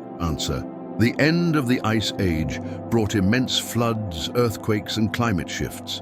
The Younger Dryas impact hypothesis suggests that a comet or fragments of one struck the Earth roughly 2,800 years ago, triggering rapid cooling and widespread fires. Geological evidence shows layers of black carbon and microscopic glass spirals consistent with cosmic impact. If true, the event would have caused near-global destruction, wiping out coastal populations and resetting civilization to its foundations. To the survivors, it would have felt like the wrath of gods, fire in the sky, oceans boiling, darkness lasting for years. Even if a few centers of knowledge endured, their world would have been shattered. Over centuries, survivors would migrate, rebuild, and tell their children what had happened. By the time those stories became myths, the details would have faded, but the emotion would remain. The fear of the sky, the reverence for the gods, the instincts to start again. Yet forgetting is rarely just environmental, sometimes it's cultural. When societies change too fast, they can lose their own context. After the fall of Rome, for example, much of Europe lost the knowledge of concrete, road making, and sanitation. Entire libraries disappeared, not through catastrophe, but through neglect. Monks copied religious texts, but ignored technical ones, not out of malice, but because they no longer understood their purpose. Civilization regressed, not because of ignorance, but because the connection between knowledge and meaning had broken. If that could happen in a few centuries, what might happen in a few thousand? The same pattern appears again and again. The Maya built vast cities aligned with stars, then abandoned them for reasons still debated. The technology to cut and move Incan stones vanished long before the Spanish arrived. Even the builders of the great ziggurats eventually forgot how their ancestors measured the heavens. It's not that people stopped thinking, it's that they stopped remembering. The world moved on, leaving fragments of wisdom stranded like islands in the ocean of time. In some ways, the great forgetting might have been psychological as much as historical. Trauma can suppress memory on a collective scale. If an entire civilization witnessed its world destroyed, the survivors might carry that trauma for generations, encoding it in stories of divine punishment, of floods and falls, of forbidden knowledge that led to ruin. Forgetting becomes protection. To survive, they had to let go of what reminded them of loss. Knowledge itself may have been seen as dangerous, a temptation to rebuild what the gods had destroyed. You can see this fear in later myths. In the story of Prometheus, the gift of fire, symbol of knowledge, brings punishment. In Genesis, the tree of knowledge leads to exile. In Sumerian legend, the god Enki warns humanity not to reveal certain secrets. These stories might not just be moral lessons, they could be echoes of a time when knowledge was literally perilous. When remembering too much about the old world risked repeating its destruction. And yet, even as forgetting spread, the memory never vanished entirely. It hid in symbols, in geometry, in architecture. People built pyramids, temples, and cities, not because they fully understood the old principles, but because something inside them still responded to those shapes. The golden ratio, the sacred circle, the alignment with the rising sun. These weren't random, they were inherited intuitions, fragments of a deeper understanding that persisted even when the conscious memory was gone. It's possible that the great forgetting wasn't a complete eraser, but a kind of dormancy. The knowledge didn't die, it went quiet, waiting for a time when humans would once again be curious enough to notice the patterns, to ask why the old stories repeat. Every rediscovery since then, from geometry to astronomy to medicine, like the humanity remembering what it once knew, one piece at a time. In that sense, history is less a straight line and more a spiral. We circle the same truths again and again, each time a little higher, a little clearer. The ancients may have known that too. Many of their symbols, the serpent eating its tail, the endless wheel, express this idea of cyclical remembering. Forgetting isn't the end of knowledge, it's part of its rhythm. Each cycle of loss and rediscovery deepens our understanding, even as it erases the details. But what does it mean for us now? Living in an age defined by information rather than memory, we assume that storing data means preserving knowledge. Yet data without context is just noise. The ancients understood something we've nearly forgotten again. That memory is not about accumulation, but connection. It's not enough to keep facts. You have to know how they fit together, how they belong. When that sense of belonging breaks, knowledge turns hollow. It survives in fragments but loses its meaning. That perhaps was the real heart of the great forgetting. Not the loss of facts, but the loss of coherence.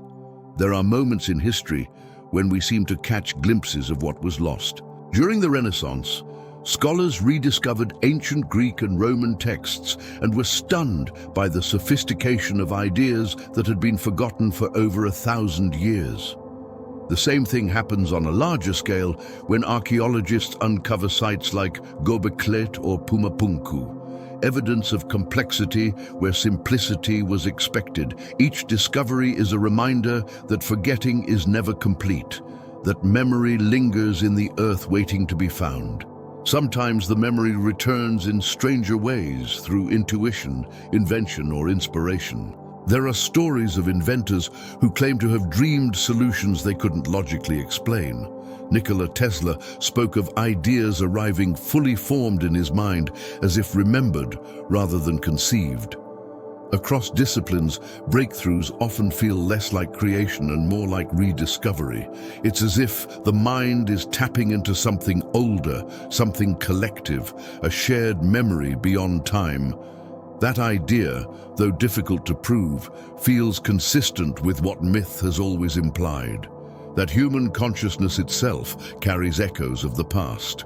The Great Forgetting may have wiped clean the records of the first civilization, but its memory might still live within us, surfacing through imagination, curiosity, and the constant urge to build, to measure, to understand. The desire to create order out of chaos, to reach for the stars, to align with them, to build monuments that defy time. That's not new, it's ancient. Perhaps forgetting was necessary, a reset, a chance for humanity to rebuild with fresh eyes, free from the weight of too much knowledge. The first civilization might have fallen under its own understanding, mastering forces it couldn't control. Forgetting would then be the mercy of nature, a way to begin again without the burden of past mistakes. The cycle of loss and rediscovery might be part of the balance that keeps us humble. We forget so that we can remember differently. Even now, traces of the Great Forgetting linger in how we think about history. We treat progress as linear, as if knowledge accumulates neatly over time, but deep down, we sense the truth is messier. Every library, every monument, every story carries the faint signature of things half remembered and half lost. Each discovery we make feels both new and ancient, as if we've been here before. And maybe we have.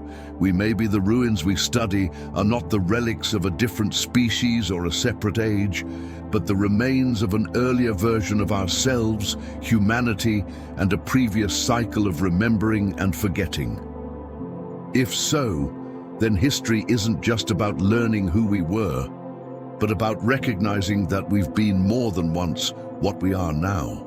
That thought isn't bleak, it's comforting in a way. It means that forgetting is never final, that knowledge never truly dies. It waits buried in story, in symbol, in stone, until someone notices the pattern again, until curiosity burns through the fog and memory begins to return. Somewhere under the layers of time, the memory of that first world still hums, a quiet vibration beneath the noise of history. We catch it sometimes in myths that refuse to fade, in alignments that still mark the sun, in the haunting feeling that our ancestors knew something essential we've only begun to remember. The Great Forgetting may have scattered that knowledge, but it didn't destroy it. It only hid it long enough for us to seek it new. And as we listen more closely, we begin to hear voices carried through the ages. The storytellers, the builders, the astronomers, each one preserving a fragment of what was lost. Their memories flow through us still, shaping the way we think and dream.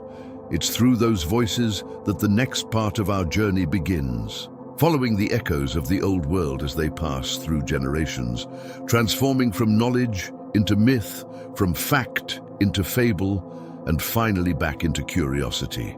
Because even in forgetting, humanity never truly lets go of its story. It just waits for someone somewhere to remember the tune. Somewhere between silence and language, there's a space where memory waits.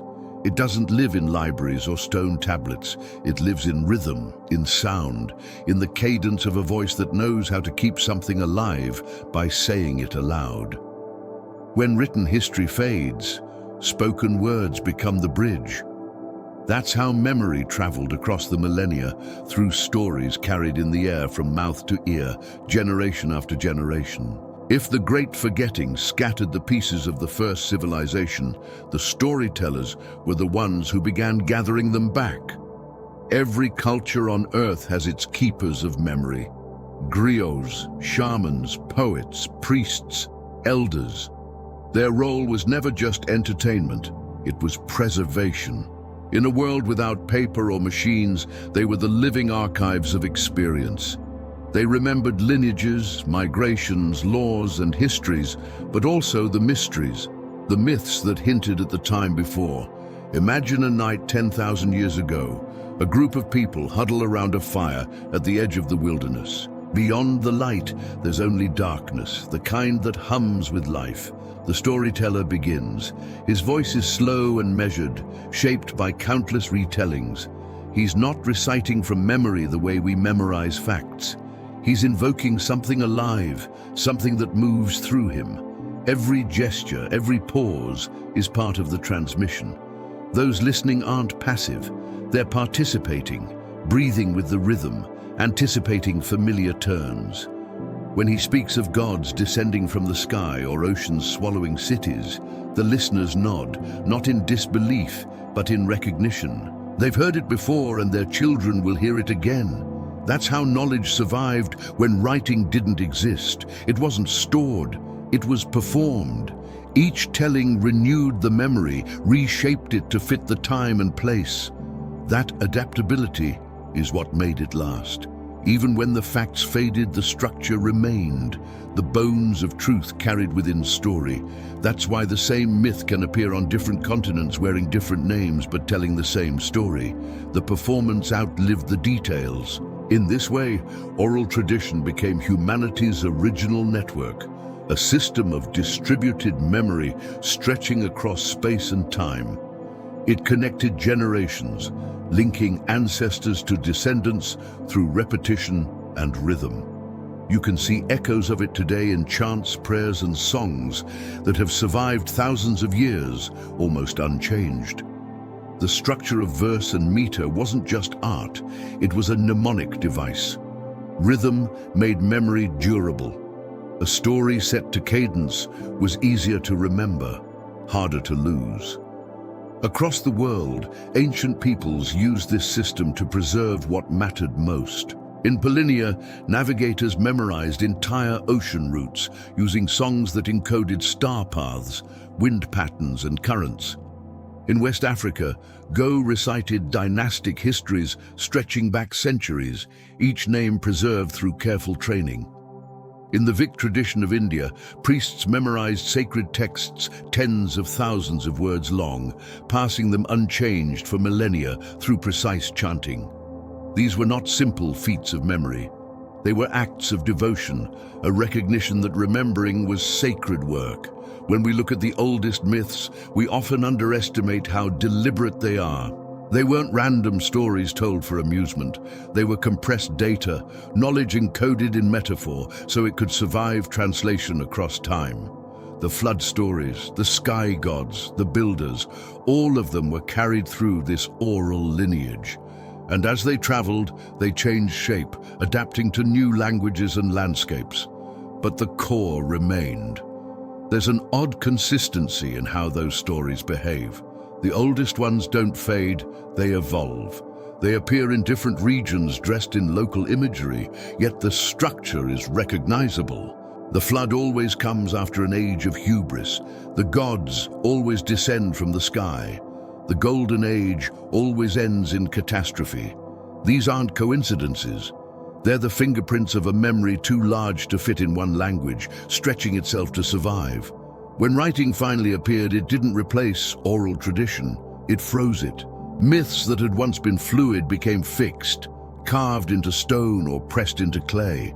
That's why the earliest written records feel both ancient and incomplete. They're like photographs of something that had been moving for thousands of years. The Epic of Gilgamesh, one of the oldest written works we have, is a snapshot of a much older oral tradition. The same story existed in spoken form long before someone decided to record it. Writing gave humanity permanence, but it also created distance. Once words could be stored outside the body, the connection between speaker and story weakened. The oral storyteller lived inside the narrative. The scribe observed it. The written word preserved information, but lost intimacy. Yet even as writing spread, the oral voice continued, especially where memory was too sacred to trust to fragile materials. In many indigenous cultures, certain stories are still never written down. They're considered living beings, to be spoken only at specific times or by specific people. That's an echo of the ancient world. When memory itself was alive, if we imagine that the first civilization existed, its memory must have survived in this way.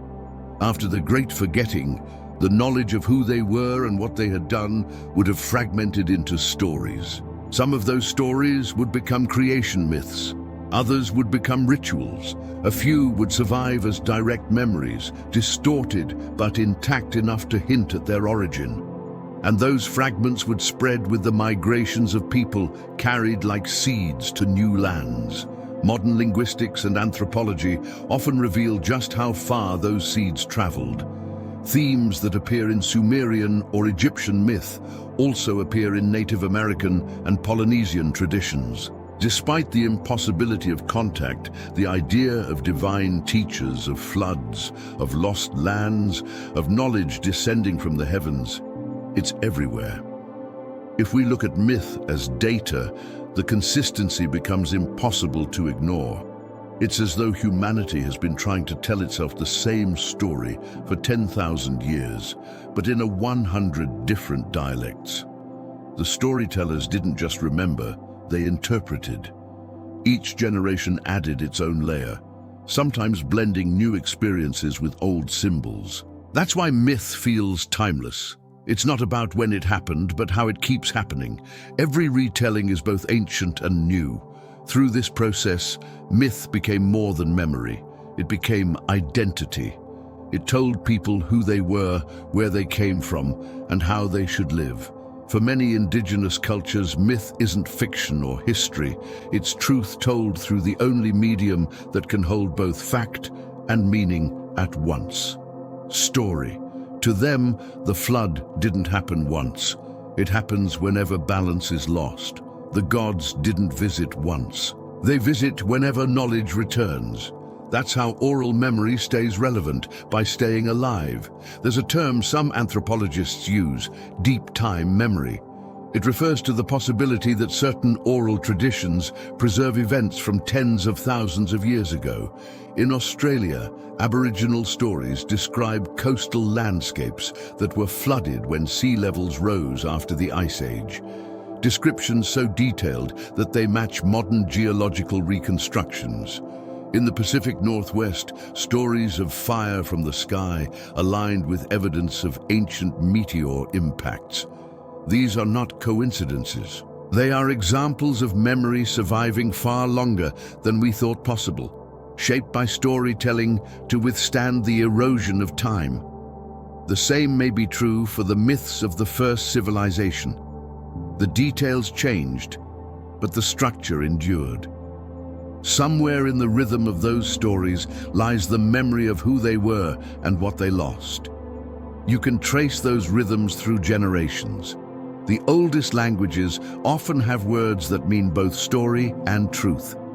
In Samrian, the word Nam carries meanings of both law and essence.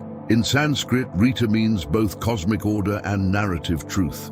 To the ancients, story wasn't just entertainment, it was alignment. To remember a myth was to participate in reality itself. Forgetting it meant falling out of harmony with the world. That's why the storytellers were sacred. They weren't inventors, they were custodians. Their role was to ensure continuity, to make sure the past wasn't entirely lost to the fog of forgetting. When they spoke, they were speaking for all who came before. Their voices carried the weight of millennia. In some cultures, this duty was literal. The Maori of New Zealand have oral genealogies that trace lineages back over 40 generations. the Dogon of Mali have priests who recite astronomical knowledge encoded in myth, preserving information about star systems they couldn't possibly have observed. Among the Navajo, the chants used in healing ceremonies describe geological formations in ways that align with scientific observation. These traditions didn't emerge from imagination. They emerged from memory. Memory maintained through discipline, ritual, and repetition. It's humbling to think that the oldest technology of preservation isn't writing or architecture, but voice. The human brain, trained to rhythm and repetition, can carry entire libraries without ink. For thousands of years, that's how civilization remembered itself, through sound waves traveling from breath to ear, heartbeat to heartbeat. The continuity of culture depended on the people who could recite, perform, and recall. Without them, history would have dissolved completely. Even now, in the age of digital archives and cloud storage, that old system still echoes in how we communicate.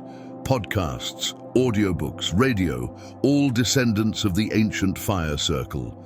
We still crave the sound of a voice telling a story, because that's how our species first learned to understand time. Listening is an act of remembering, not just hearing. If we think of myth as the world's first recording device, then the storytellers were the custodians of the archive. And just as modern recordings can degrade, myths too can distort.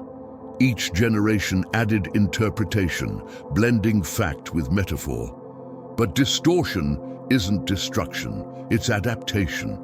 The way memory stays alive by becoming flexible. If the first civilization's story was carried forward in this way, then the differences between cultures aren't contradictions. They're variations of the same melody, adjusted for different listeners. Everywhere we look, that melody persists. The story of creation out of chaos, the flood that resets the world, the teacher who descends from the heavens, the builders who shape stone with impossible skill, the lost golden age when humans and gods lived side by side. These aren't random inventions, they're fragments of one long narrative.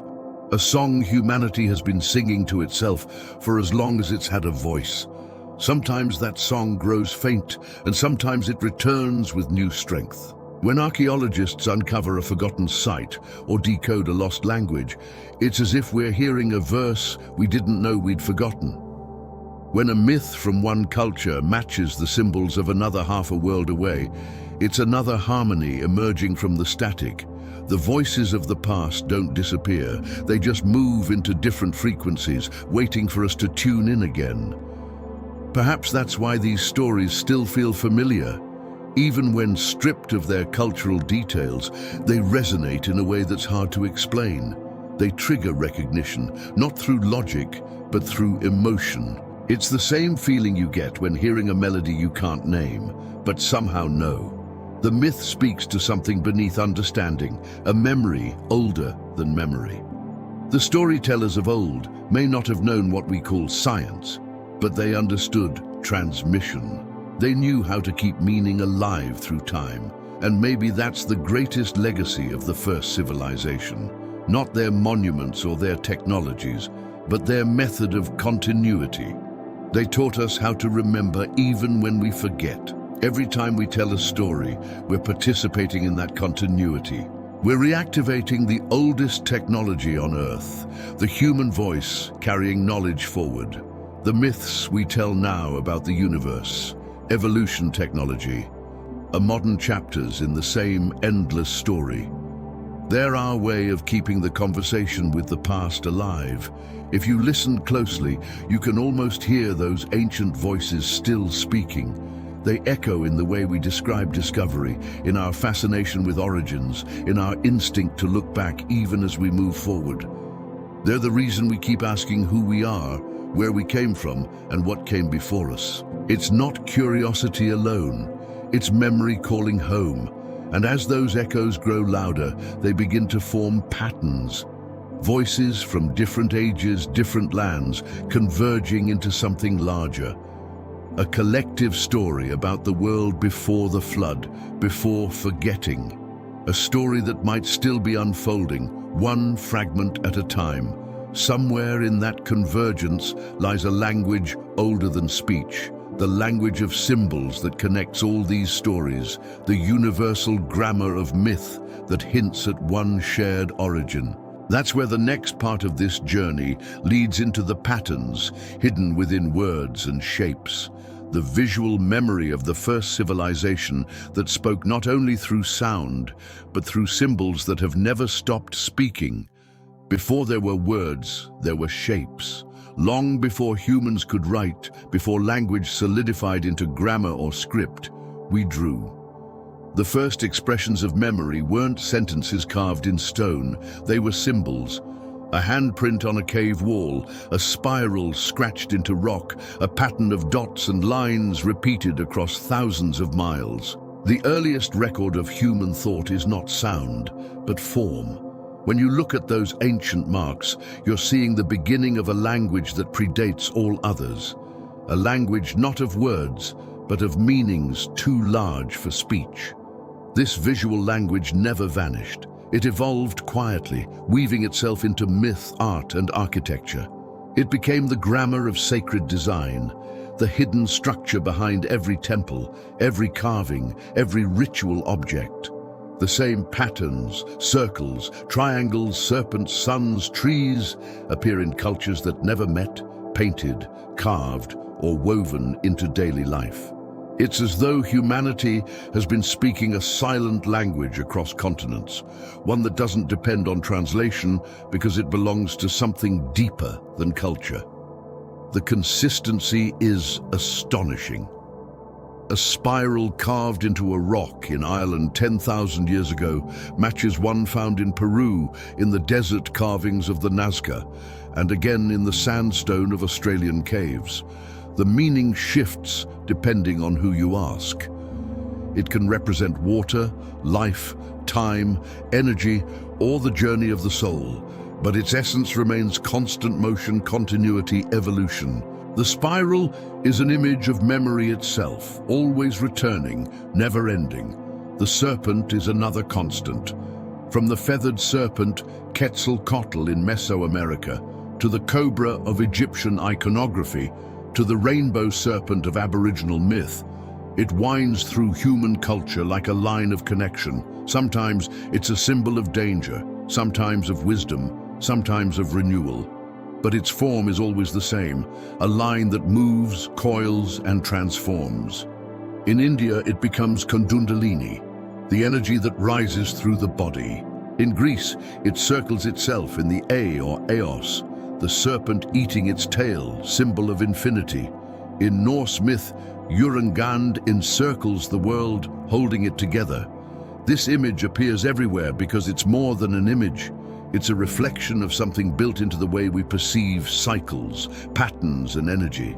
The sun, too, burns across every mythology, drawn as a circle with rays or a dot within a ring. To ancient peoples, it wasn't just light. It was life itself, the unending heart of time. The sun's daily death and rebirth became the first story of resurrection. To the Egyptians, it was Ra's journey through the underworld each night, returning with dawn. To the Inca, it was Ini, the father of kings. To the early Europeans, it was the wheel that turned the seasons.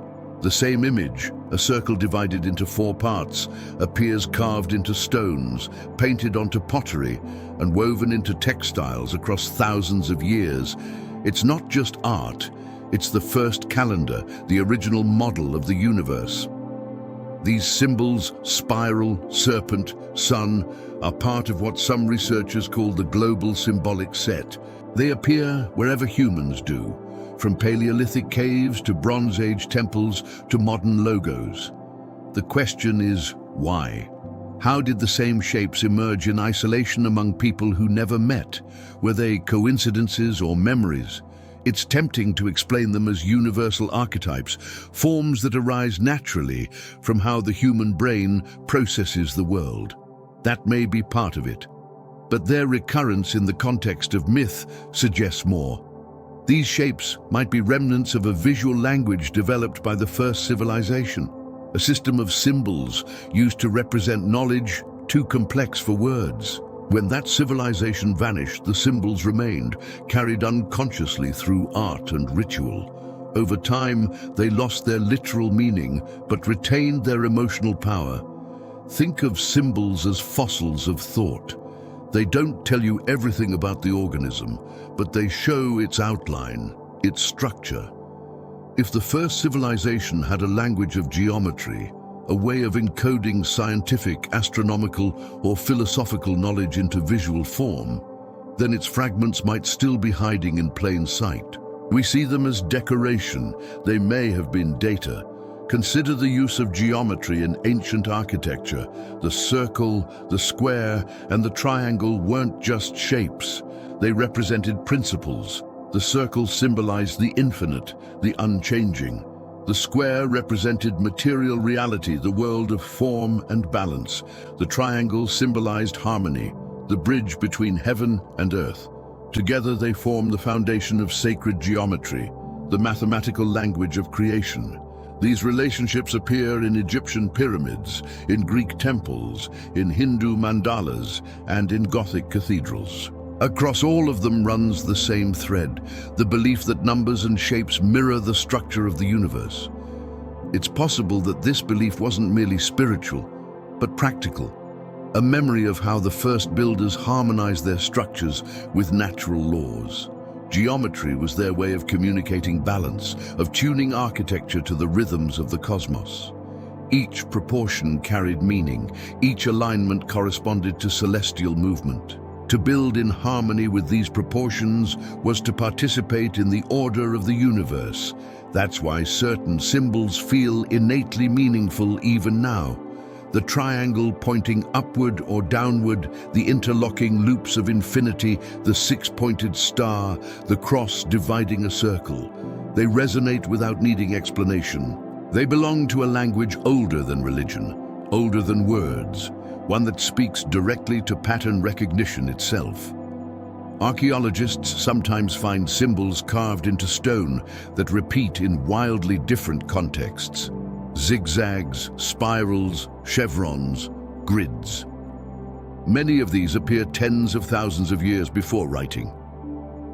In the caves of Lascaux and Chauvet, among the paintings of animals, there are abstract signs, clusters of dots, ladder shapes, Y figures that recur across Europe and Asia. Research suggests they may have represented concepts like birth, death, migration, or season. If that's true, then symbolic language predates writing by tens of millennia. It was humanity's first shared code. If the first civilization inherited or expanded that system, its memory would still be embedded in global art. Take the motif of the world tree, a single axis connecting heaven, earth, and underworld. It appears in Norse Yggdrasil, in the Mayan cable, in the Indian Ashvata, in the Egyptian Djed pillar. Always a vertical line binding realms, always a symbol of connection. It's as though people everywhere remembered the same concept, that existence is layered but unified, that life flows between dimensions. Scholars interpret this as metaphors, see it as a remnant of ancient cosmology, a literal description of how early people understood the universe, perhaps inherited from those who mapped it long before the axis mundi. The world pillar might have been both spiritual and scientific, a model of gravity, magnetism, or energy flow, described in the only form that could survive forgetting. The same might be said of the circle divided into four, the cross within the wheel. It represents the solstices and equinoxes, the four corners of the year, but also the four elements: earth, air, fire, water. Every ancient cosmology uses it. The Native American medicine wheel, the Celtic cross, the Chinese cardinal directions, the Egyptian balance of Mayat, all variations of the same image. This isn't mere coincidence, it's consistency. The symbol encodes a universal truth: the world as a system of balance and cycles. Even writing systems themselves might have evolved from this symbolic foundation. The earlier scripts can form hieroglyphs, Proto-Semitic. The Indus signs are hybrids of image and abstraction. They didn't emerge suddenly from nothing. They seem to have grown out of a pre-existing visual vocabulary. That vocabulary might trace all the way back to the symbolic system of the first civilization, passed down through memory until it became letters and numbers. Numbers, in fact, might be the purest form of this lost language. They carry meaning without translation. 1 is unity, 2 is duality, 3 is balance, 4 is structure. These associations are ancient, appearing in myth and architecture alike. The Pythagoreans believed numbers were the essence of reality, and their philosophy was not invention, but rediscovery. They learned from Egypt and Babylon, whose priests in turn claim their knowledge came from even earlier times. The chain of memory leads always backward toward a first understanding that has never quite been forgotten. That's what makes symbols so powerful. They bypass the rational mind and speak directly to something older, the instinctive part of us that recognizes pattern as truth. You don't need to be taught that a spiral means movement or that a circle means wholeness. You feel it. The same recognition connects us to the people who carved those forms into stone tens of thousands of years ago. When you trace a spiral with your finger, you're participating in the same gesture that someone made before history began. It's possible that this continuity isn't just coincidence, but inheritance. The symbolic language of the ancients may have encoded practical knowledge. Astronomy, geometry, even physics informs that emotion and intuition could preserve. A farmer who didn't know trigonometry could still plant by the symbol of the sun and the serpent. A builder who couldn't read could still align his work by the sacred circle. The system worked because it was intuitive, not because it was explained. That's why it survived. Over time, as language evolved and writing took over, these symbols became ornamental, then mystical. Secret societies, alchemists, and esoteric traditions tried to decode them, each adding their own layers of meaning. But perhaps they were all chasing something simpler, the original grammar of understanding that connected humans to the world. The alchemist diagrams, the mandalas of the East, the stained glass geometry of cathedrals, all are attempts to speak the same silent language. Even in modern science, the echo persists. The shapes of galaxies, the orbits of electrons, the double helix of DNA, they all mirror the same patterns that ancient people carved into rock. The spiral, the circle, the wave. It's as though nature itself speaks this symbolic language, and humans, at some deep level, still remember how to read it. When we find these symbols in ancient ruins, we often label them art. But art is just the visible part of something deeper. Those patterns weren't decoration, they were communication. If we could decode them fully, we might find that they tell the same story as the myths. The story of creation, destruction, and rebirth, of the balance between earth and sky, of knowledge lost and found. The symbols are the visual chorus of that story, repeating its rhythm across time. The more we study them, the more connected they seem. A spiral in Ireland mirrors one in India. A serpent in Mesoamerica mirrors one in Egypt. A wheel in Tibet mirrors one in Scandinavia. The same shapes, the same meanings across 10,000 years. Either humanity is unimaginably consistent, or we are remembering something together. And maybe that's the point. The language of symbols doesn't belong to anyone's civilization. It belongs to memory itself. It's how knowledge hides when words are lost. It's how understanding travels when people forget. The next time you see an ancient carving, a spiral, a sun, a serpent, imagine it speaking, not in words but in recognition. It's telling you that someone, long before history, saw the same patterns you do. They understood something fundamental about the world, something that couldn't be erased even by catastrophe. Those carvings, those symbols, are the voices of the first civilization still whispering through time. And as we follow them, they begin to form a bridge between myth and measurement, between belief and science. They lead us to the moment when those two worlds began to meet again, when human curiosity started to reawaken and look at the old stories not just as legend, but as evidence. That's where the trail goes next, to the meeting point between imagination and investigation, where science begins to listen to myth and finds, to its quiet surprise, that some of the old memories might be telling the truth. There comes a point in every story where curiosity turns into investigation, where wonder becomes a question. For most of history, science and myth have been cast as opposites, one reaching for proof, the other holding on to meaning. But if you look closely, they aren't so different. Both begin in the same place, with not knowing. Both are attempts to describe the world, to understand what came before, what lies beneath, what connects everything. The difference is that myth tells its truth through story, while science tells them through pattern. One remembers through emotion, the other through measurement. And sometimes, after a long enough time, the two begin to overlap again. It's easy to forget that science itself was born out of mythic curiosity. The first astronomers were priests. The first physicians were healers who invoked gods of medicine. The first chemists were alchemists searching for transformation. The boundaries we draw now didn't exist then. Knowledge was whole. The same people who built temples also charted stars. The same rituals that honored gods often contained practical wisdom about farming, weather, or health. Myth was not ignorance. It was the first framework for understanding. When modern scientists began studying the natural world with new tools, they started to find traces of truth hidden inside old stories. The flood myths, once dismissed as allegory, began to align with geological evidence of sudden sea level rise at the end of the Ice Age. Ancient calendars, once seen as primitive superstition, turned out to be more accurate than medieval ones.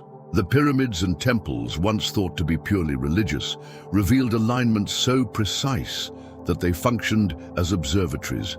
Step by step, what had been myth became data. Take, for example, the story of the Great Flood. For thousands of years it was seen as a moral tale, a parable about pride and renewal. Then scientists discovered the massive floods that followed the melting of the Ice Age glaciers, events that reshaped coastlines, drowned valleys, and raised sea levels worldwide. The flood that wouldn't die turned out to have a physical basis. The memory of rising water wasn't fantasy, it was eyewitness history carried through myth. Or consider the ancient fascination with the stars. The Egyptians aligned their pyramids with Orion's belt and Sirius. The Mayans tracked Venus with mathematical precision, and Stonehenge marked solstices with perfect accuracy. For centuries, these alignments were dismissed as coincidence or primitive astrology. Now, astronomers recognize that these were genuine observatories, instruments designed to measure time and track celestial cycles. The ancients were not dreamers gazing at the heavens, they were scientists using the sky as their laboratory. The line between myth and science blurs further when you examine medicine. In early societies, healing was surrounded by ritual, prayer, and symbolism. Herbs were blessed before being used, incantations were recited over the sick. To modern minds, that seems like superstition, yet many of those herbs contained real pharmacological properties. Willow bark, used in ancient Greece for pain, led to the discovery of aspirin. Moldy bread, used in Egypt for wounds, anticipated antibiotics. The ritual may have been symbolic, but the practice was empirical. It worked. The myth kept the memory of what worked alive long before anyone knew why it worked. This is how knowledge survives even when reason forgets. Myths hold the shape of truth long after the details fade. Their memory in disguise, carrying information through emotional resonance instead of technical explanation. When science finally catches up, it often finds that myth was describing the same reality all along, just in a different dialect. One of the most striking examples of this is the myth of the world tree, the axis connecting heaven and earth. In nearly every culture from Norse to Mayan to Hindu, there's a vision of the universe as a layered structure held together by a central spine. It sounds poetic, but in a way it's also physical. Modern science describes the universe as a web of connections, where everything influences everything else through invisible networks of gravity, energy, and space-time. The axis isn't literal, but the concept, a structure linking all realms, is remarkably accurate. The mythic image captured the pattern of the cosmos long before physics found the equations. Even creation myths hold hidden parallels.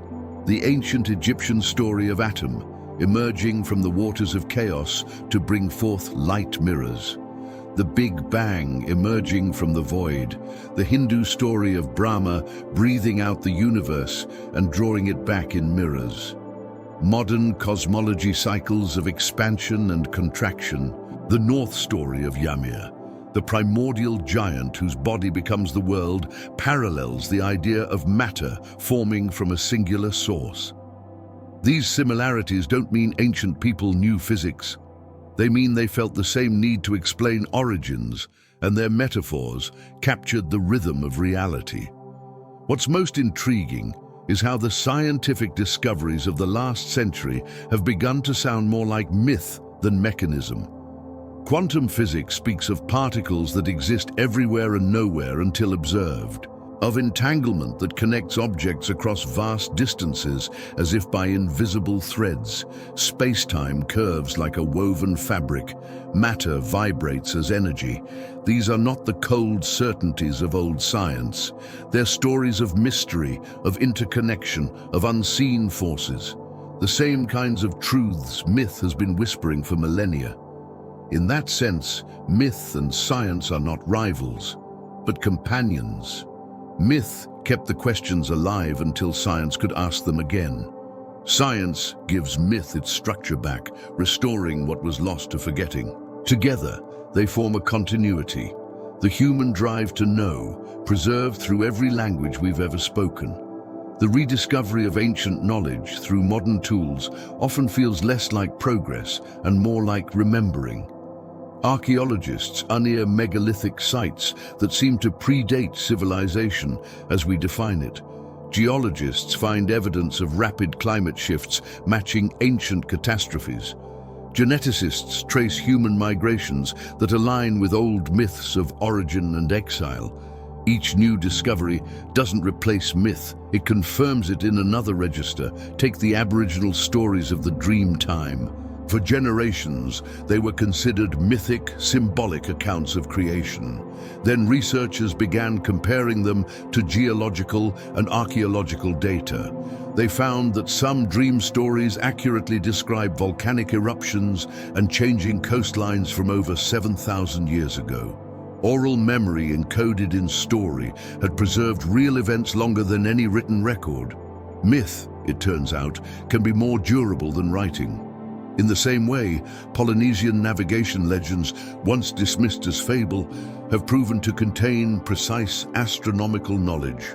The charts used by wayfinders encode star paths, currents, and distances. They are oral maps accurate across thousands of miles of open ocean. The line between myth and manual dissolves completely when you realize those songs weren't metaphors. They were data storage encoded in rhythm.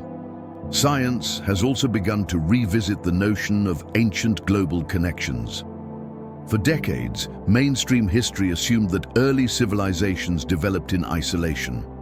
But as evidence accumulates, shared symbols matching architecture, genetic markers, that assumption weakens. It's not that ships crossed oceans constantly, but that knowledge like seeds can travel in ways we don't always see. The similarities between pyramid structures in Egypt, Mesoamerica, and Asia may not be coincidence. They could be the echo of a shared ancestral model preserved through the ages, like a genetic memory of architecture. Some scientists are cautious about these connections, as they should be. Skepticism is part of the method, but curiosity persists. The question, what if, keeps returning. What if the myths are right, at least in part? What if they are our oldest observations carried forward through language and story, until instruments could measure what memory had already preserved? When astronomers discovered that the Earth's axis slowly wobbles over millennia, a movement called precession, they were astonished to find traces of this knowledge in ancient architecture and myth.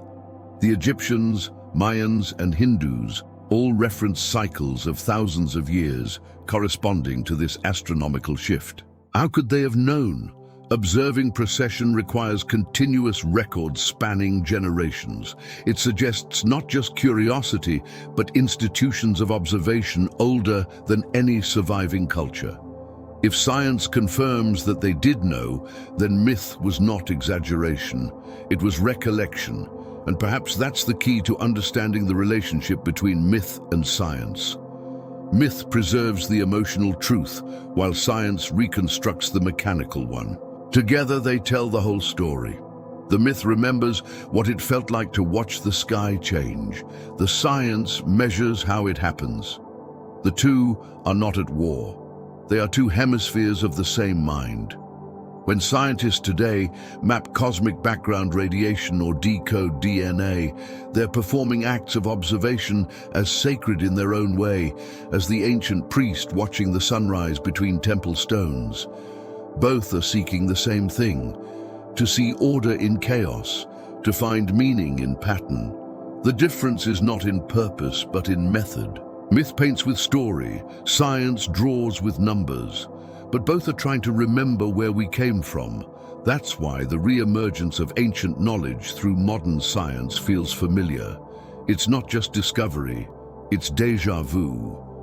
We sense we've heard this story before, the idea that everything is connected, that life and matter are one, that energy flows in cycles. These are not new revelations. They are ancient truths dressed in new language. If the first civilization had reached an understanding of the natural world that integrated both mythic and empirical thinking, its memory would look exactly like what we have today. A world slowly rediscovering coherence piece by piece. We call it progress, but it might just be the long path of remembering. Even the scientific method itself, observation, hypothesis, experiment, conclusion, mirrors the mythic pattern of creation, exploration, and return. The hero's journey and the scientific process follow the same structure. Encounter the unknown, transform through understanding, bring back knowledge to share. The forms differ, but the rhythm is the same. The structure of human curiosity hasn't changed in 50,000 years. What makes this connection so profound is that both science and myth are ways of seeing, not just ways of knowing. They shape perception. The ancients saw the world as alive, conscious, connected. Science, after centuries of separating subject and object, is beginning to return to that view through ecology, systems theory, quantum physics. The old myths are beginning to sound less symbolic and more descriptive. When myth says the world is alive and physics says everything is energy, they may be pointing to the same truth from opposite directions. If we think of myth as the dream of humanity and science as its waking mind, then we are living in a moment where the two are beginning to speak again. The dreams are remembering their details. The waking mind is starting to listen. This is where the forgotten civilization might be found. Not in ruins beneath the sea, but in the overlap between imagination and observation. In the moment when a story becomes an equation, and the equation proves the story right. That's the quiet miracle of rediscovery. When we find that the ancients were not wrong, just speaking differently. When the myths of the past align with the instruments of the present, and the boundary between belief and knowledge fades into something older than both. And as we reach that point, something remarkable happens. We begin to see the myths not as fantasies, but as early models of reality. We stop dividing truth into scientific and spiritual. We begin to remember that the two were once the same thing. Somewhere in the stories that have lasted the longest lies a record of that unity. a memory of the time when the gods and the map-makers and the builders all spoke the same language of understanding. Science is the modern translation of that memory, slowly piecing together what the ancients encoded in stone and story. It's not that myth needs to become science or science to become myth. It's that the two, when combined, reveal a fuller picture of what it means to be human. A creature capable of wonder and reason, dream and discovery, memory and measurement. And as that picture sharpens, the next question begins to form. What if one of those myths, the one that never quite goes away, the one that keeps returning in every age, holds the clearest reflection of that first civilization? What if the story of a lost world beneath the sea is more than allegory?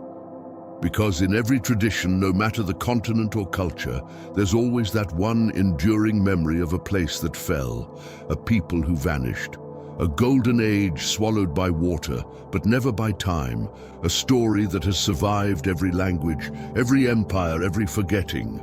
That's where the path leads next, to the most persistent memory of them all. The dream of a lost world that refuses to die. The civilization whose name became a symbol for the entire idea of what was lost. The one we still call Atlantis. Every civilization has its dream of a lost world, a place of balance and beauty that existed before the great forgetting, before the flood, before the long climb back toward memory. For most of the world, that dream has one name: Atlantis. The word itself has become shorthand for something we can't quite prove, but can't stop imagining. The first civilization, erased by catastrophe, but remembered in fragments, as if the earth itself keeps whispering its name through stone and sea. The story of Atlantis doesn't begin in the deep past. It begins with Plato around 360 BCE. He wrote about it in his Dialogues to Critias. According to his account, Atlantis was an island empire beyond the Pillars of Hercules, what we now call the Strait of Gibraltar. It was said to have been larger than Libya and Asia combined. Rich in metals, fertile in soil, and advanced in knowledge, its people were powerful and proud, their civilization guided by divine ancestors. But in time, their arrogance grew. They turned away from wisdom, and the gods, displeased, sent earthquakes and floods that swallowed the island in a single day and night of misfortune. Plato claimed he wasn't inventing this story. He said it came from the priests of Egypt, who had told it to Solon, the famous Athenian lawmaker who passed it on to his descendants. According to them, Atlantis had fallen 9,000 years before Plato's time, far older than any recorded civilization.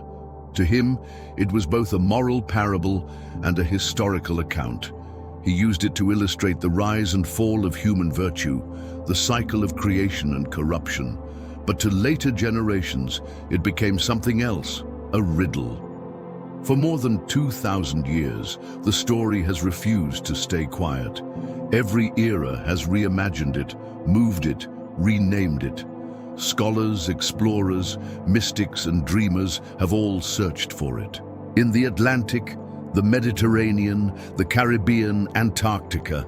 Some place it beneath the waves near Spain, others beneath the sands of the Sahara.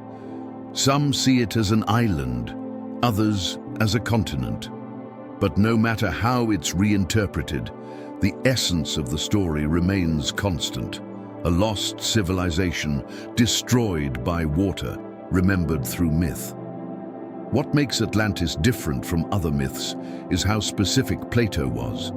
He gave details, the dimensions of the island, the layout of its capital, the structure of its society, the geography of its mountains and plains. He described canals for irrigation, harbors, temples, and metals unknown to the Greeks, including a mysterious red alloy called orichalcum, said to gleam like fire. He spoke of kings descended from gods, of laws inscribed on pillars, of a people who combined human and divine nature. It wasn't a vague paradise, it was a civilization. And that precision is what keeps the story alive. For centuries, historians debated whether Plato invented it. Some saw it as pure allegory, a symbolic tale of hubris. Others pointed out that his timelines, when taken literally, placed Atlantis around the end of the Ice Age, the very period when global floods reshaped the world. To many, that coincidence feels too close to ignore. What if Plato wasn't describing a moral fable, but a memory, one passed down through Egyptian priests who themselves inherited fragments of an older oral tradition? If so, Atlantis might not be a single island, but the last echo of a real culture remembered through the language of myth. There are clues scattered across the world that keep the question open. Off the coast of Spain, near Cadiz, underwater formations match Plato's descriptions of concentric rings. In the Caribbean, sonar scans have revealed anomalous structures deep below the surface. In the Sahara, the rich structure, a massive circular formation in Mauritania, bears a striking resemblance to Plato's map of Atlantis with mountains to the north and traces of ancient waterways nearby. None of these are definitive, but together they suggest a pattern. Something large, organized, and very old once existed, where today there is silence. Atlantis isn't the only memory of a lost world. The same idea appears everywhere under different names. The Greeks had Hyperborea, a northern paradise of long light and perfect balance. The Hindus described Shambhala, a hidden kingdom of wisdom beyond the mountains. The Celts told of Avalon, the Isle of Eternal Youth. The Egyptians spoke of Zepta, the first time when gods and men lived together before a great flood. In the Pacific, Polynesian myths tell of Hawaii, the ancestral homeland swallowed by the sea. These are not separate stories. They are the same memory told through different landscapes. The pattern repeats too neatly to dismiss. Every culture recalls a golden age, an advanced society that fell due to disaster, pride, or cosmic change. Every culture remembers a time when knowledge and nature were in harmony and then lost. It's as though humanity can't shake the feeling that we're living in the shadow of something older, not less advanced, but differently advanced. A civilization that mastered stability rather than speed, understanding rather than power. Modern archaeology is cautious about Atlantis, and rightly so. Evidence must come before theory. But even without a single confirmed ruin, the persistence of the story demands explanation. Myths that endure this long do so for a reason. They preserve emotional truth that history hasn't yet measured. Atlantis may not be a place we can map, but it could be the cultural memory of an era that really ended, the final flowering of a pre-Ice Age civilization erased by rising seas. Around the time Plato claimed Atlantis fell, the world was indeed transforming. Glaciers melted, coastlines shifted, and entire ecosystems collapsed. Vast areas that had been dry land like the Sun Shelf in Southeast Asia or Dogland between Britain and Europe vanished beneath the ocean. People living in those regions would have experienced their worlds drowning, villages and fields swallowed by waves. To them, it would have been apocalyptic. If one of those regions had developed a complex society, its destruction would have inspired legends that lasted forever. What's more intriguing is that some of the world's oldest monuments appear right after this period, as if survivors were rebuilding. Göbekli in Turkey, often dated to around 11,000 years ago, appears suddenly and fully formed, with no obvious precedent. Its builders knew how to quarry, carve, and align massive stones, skills that seem to arrive from nowhere. That timing coincides with the supposed end of Atlantis. Maybe that's coincidence, or maybe it's continuity. Fragments of a civilization resurfacing in new forms after the flood. The myth of Atlantis could be memory filtered through time, distorted but not erased.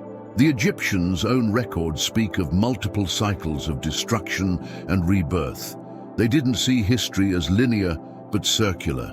Civilizations rose, fell, and rose again, each time remembering a little less of the last. To them, Zepi wasn't just a mythic beginning, it was a recurring state, the restoration of balance after chaos. Atlantis might be one of those cycles, the most recent echo of the first age before forgetting. If that's true, then the story of Atlantis isn't about loss alone. It's about recurrence, a reminder that knowledge rises and falls like tides, that civilizations are not beginnings, but continuations. The Atlanteans, whether real or remembered, might represent the phase of human history when balance was achieved, when understanding aligned with the natural world. Their fall would then be a warning embedded in our collective memory. Not just that civilizations can be destroyed, but that wisdom can turn to arrogance if we forget where it came from. Plato himself said that Atlantis fell because its people became greedy and corrupt, losing touch with the divine order that had once guided them. It's a theme that feels timeless. In mythic language, the divine often means alignment, harmony with natural law. To fall from grace is to lose that harmony. Perhaps that's what really happened to the civilization before us. They didn't just vanish, they fell out of sync. Their knowledge survived, scattered through myth, but their understanding of balance was lost. Even now, fragments of that memory still surface in ancient maps, in unexplained ruins, in inexplicable skills. Some oceanographers have found submerged terraces and structures that appear artificial, though erosion makes them hard to confirm. Diverse off the coast of Japan discovered Yonauni, a massive underwater formation of right angles and steps resembling a city. Off India's coast near Dwarka, sonar revealed walls and streets now buried beneath silt. These may not be Atlantis, but they show that the sea hides more of our story than we realize. The fascination with Atlantis isn't just about geography, it's about longing. It's the instinctive pull toward a time when humanity and the world were in balance. That's why the myth endures, even without proof. It speaks to something we feel missing, not technology, but coherence. We imagine Atlantis as advanced because we assume progress is material. But perhaps its advancement was spiritual, ecological, social. Maybe its real achievement was equilibrium. A civilization that understood enough to live without destroying its foundation.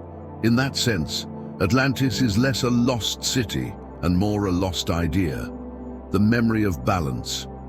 When we dream of it, we're not yearning for machines or temples. We're yearning for the state of mind that built them. The calm clarity of people who knew their place within a living world. Science, in its way, is beginning to rediscover that idea. Ecology, systems theory, and planetary science all describe the Earth as an interconnected organism. What ancient myth called the divine order, we now call equilibrium. What Plato called hubris, we might call unsustainable growth. The fall of Atlantis, then, is not just a story of the past, but a pattern, one that repeats whenever knowledge outruns wisdom. Every few centuries, humanity retells the Atlantis story in new form. In the Renaissance, it became a vision of utopia, an ideal society guided by reason. In the Enlightenment, it symbolized scientific progress. In the modern age, it's become both caution and hope, the dream of lost harmony and the warning of what happens when we lose it again. The myth adjusts to every era because it reflects the same cycle. Discovery, mastery, imbalance, collapse, renewal. What makes Atlantis so persistent is not the possibility that it existed, but the certainty that its story will always be relevant. It's our collective reflection, the shadow of memory cast by every civilization that rises. When we look for it, we're really looking for ourselves. There's an unspoken recognition in that search. We feel that the line between myth and memory is thin, that the dream of Atlantis is not fantasy, but nostalgia for a time when the world made sense. It's a memory so old it no longer belongs to history, only to humanity itself. The story continues because it still has work to do. It reminds us that forgetting is always temporary. that even when knowledge sinks beneath the waves, it waits for us to find it again. And perhaps that's why Atlantis has never been found. Not because it doesn't exist, but because it isn't one place. It's every place where memory and nature once aligned. Every city built on forgotten wisdom. Every moment when humans remembered that they too are part of the pattern. The lost world isn't out there. It's underfoot, hidden in plain sight. In the geometry of our cities, in the cycles of our science, in the myths that still echo through our stories. The dream of Atlantis endures because it isn't over. It's the unfinished sentence of civilization, the one we've been trying to complete for 12,000 years. It's the reminder that history is not progress, but memory unfolding. And when we dream of that lost world, we're not imagining the past. We're hearing the future remembering itself. Somewhere beyond the pillars of memory, beneath the waves of forgetting, that idea still waits, not as ruin, but as potential. The world that was, and the world that could be separated only by how well we remember what balance feels like. And as the dream fades into the quiet hum of the present, it leads naturally toward one last reflection, not of loss, but of continuity. Because if Atlantis was the first civilization, then we are its latest echo, still writing the same story. The story that began before time, that continues through every myth, every discovery, every attempt to understand who we are and where we came from. That's where the journey now turns, toward that endless story itself. The one that has never stopped unfolding, carried forward through every age, still whispering to us in the language of memory and wonder. Stories never really end. They only change the voice that tells them. Each generation picks up the thread where the last one left it, weaving old memory into new meaning. What we call history is just the visible part of that weaving. Beneath it lies a quieter layer, the story that never stopped. The one that began long before the first written word, before the first monument, before the first forgetting. It's the story of how humanity remembers itself. If you look closely, you can feel that continuity everywhere. The myths of creation, the ruins of stone, the symbols carved into cave walls. They aren't separate chapters, but verses of the same long song. The melody changes, but the rhythm never stops. It moves through language, through architecture, through ritual, through science, through the way we look at the stars and ask the same questions again and again. The first civilization may have fallen, but its story didn't. It just changed form. Even now, in a world of satellites and digital maps, that old instinct remains. We still build monuments to understanding, not from stone, but from data and mathematics. We still trace the heavens, still measure time by the movement of celestial bodies, still look for patterns that remind us we belong to something larger. The impulse that once shaped pyramids now shapes particle accelerators and telescopes. The materials have changed, but the purpose hasn't. We're still trying to see the structure of reality, to find order in the infinite. What's striking is how familiar our discoveries sound when compared to ancient thought. Modern cosmology describes the universe as a single unfolding event, a vast continuum of matter and energy that began as one and continues to expand. That's not far from the old myths that describe the world as breath or sound or vibration. One act of creation still resonating. Quantum physics describes all things as connected, entangled across time and space, not separate, but part of one field. That too is what myth said, that everything is alive, that separation is illusion, that what we do to one part of the world affects the rest.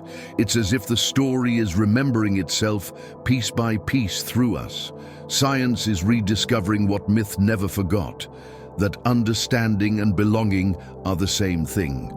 To know the world isn't to stand outside it, but to realize you were never apart from it. The ancients built that realization into their monuments, aligning them with the stars to show that the Earth was part of the same pattern. We're doing the same thing now, just with different tools. The telescopes that map galaxies are modern pyramids, instruments of alignment that connect us once again to the cosmos. The idea of the first civilization isn't just about a lost society. It's about continuity, the realization that knowledge never truly disappears. It only changes form. When a culture falls, its wisdom doesn't vanish. It moves underground into story, into symbol, into intuition. That's how memory survives catastrophe. That's why every myth, no matter how strange, carries something familiar. We recognize ourselves in it. We hear the echo of our own thoughts and voices thousands of years old. Every discovery humanity makes seems to come with that echo. When we find that ancient peoples tracked the stars with precision rivaling our own, we feel awe, but also recognition. When we unearth structures built with impossible accuracy, we feel wonder, but also something like déjà vu. It's as if the memory of how to do these things never completely left us. It just waited beneath the surface until curiosity called it back. That's what makes the idea of cycles so compelling. The first civilization might not have been the first at all, just the latest of many. The Earth has erased its surface more times than we can count. Continents shift, climates change, oceans rise and fall. Each time life begins again and memory rebuilds itself. We may not be living in the aftermath of the first forgetting, but one of many. Perhaps this rhythm, creation, loss, rediscovery, is not a flaw in history, but its heartbeat. If you think of human knowledge as a single consciousness stretched across millennia, then the great ages of discovery are its moments of awakening. The fall of civilizations are its dreams. The myths are its murmured thoughts while sleeping. When we study those myths, we're not just learning about the past. We're listening to ourselves in another form. The mind that built the first temples is the same mind that builds our machines. It just keeps changing shape. That continuity explains why we're drawn to stories of beginnings. Every culture has its own version of the first time: Zepi, Eden, the dream time, the golden age. We keep returning to that idea because we sense that remembering it might help us understand where we're going.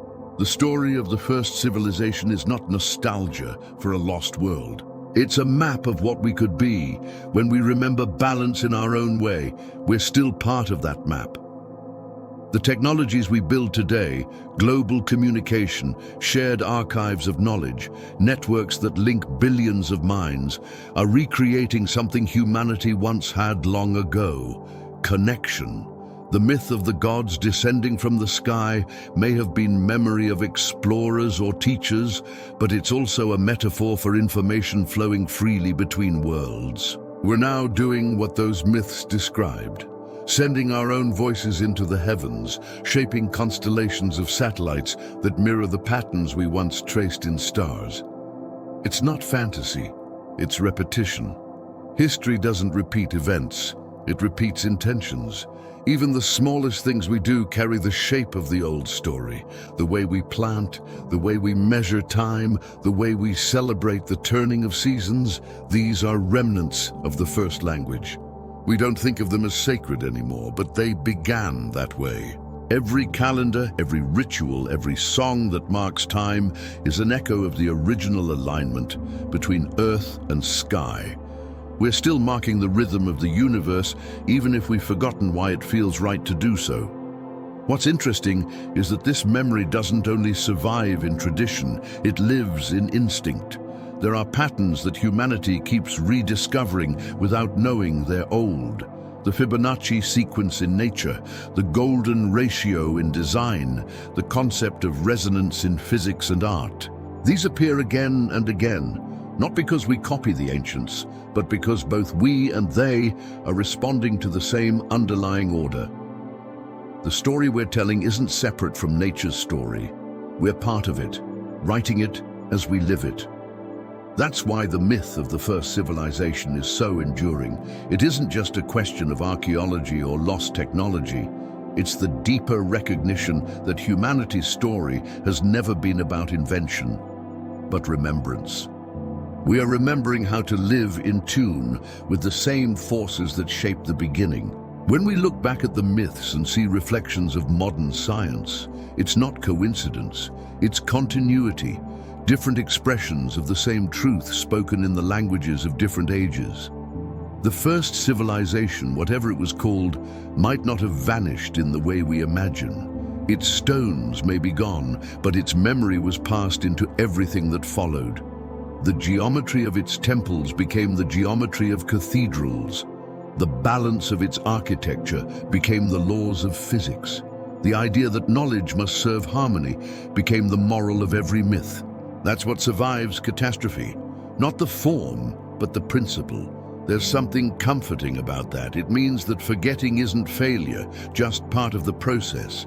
The story forgets details so it can remember patterns. It loses precision so it can survive in spirit. That's how myths work.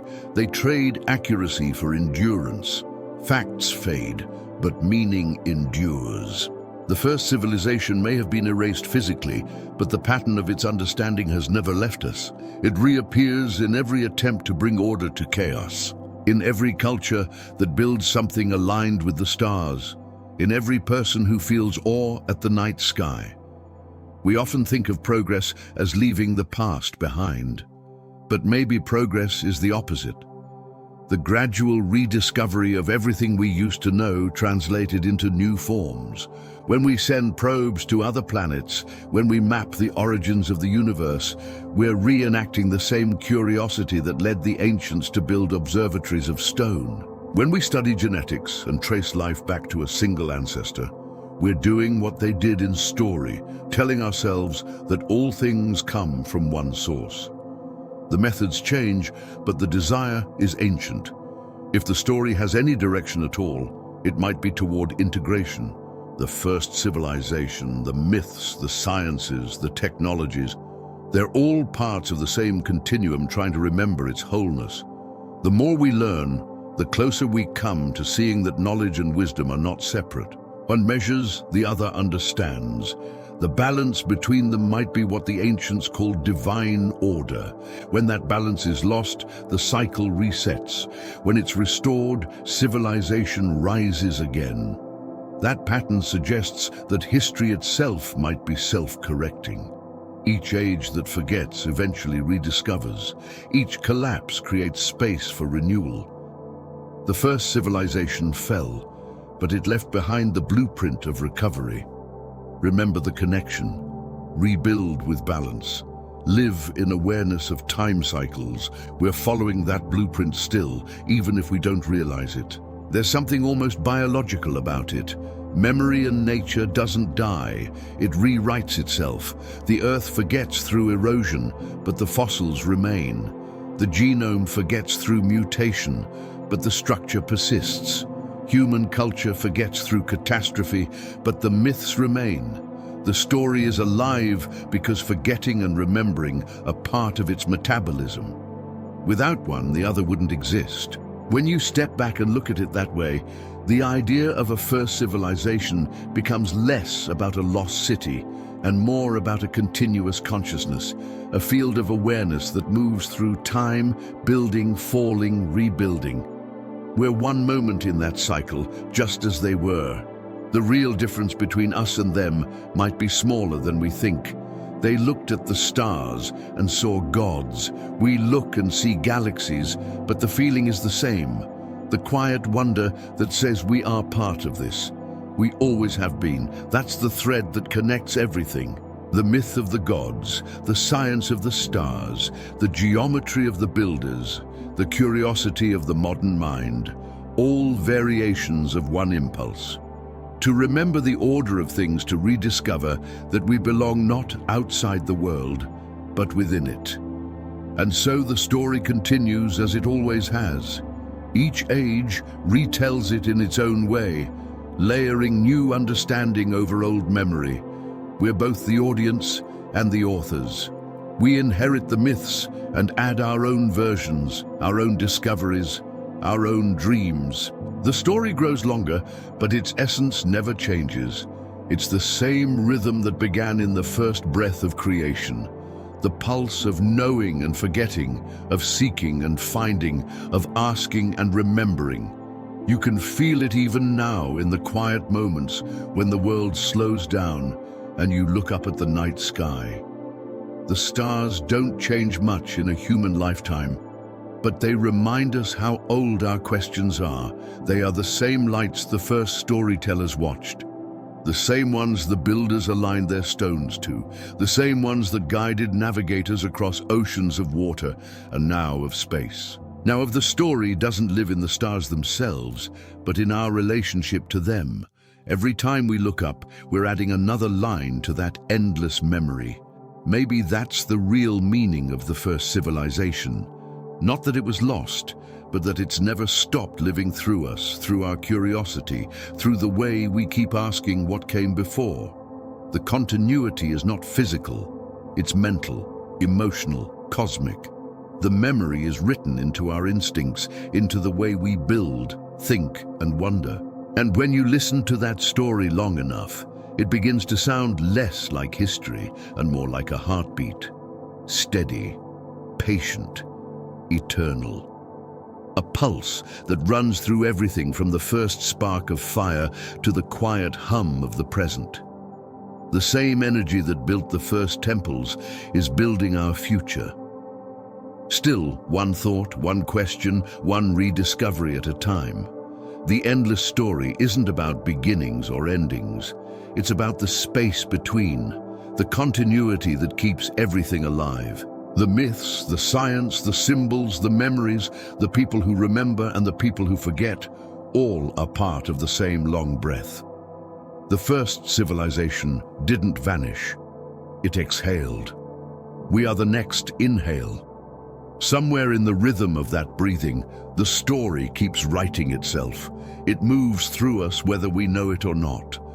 We are the latest chapter in an unfinished book, still listening, still learning, still remembering.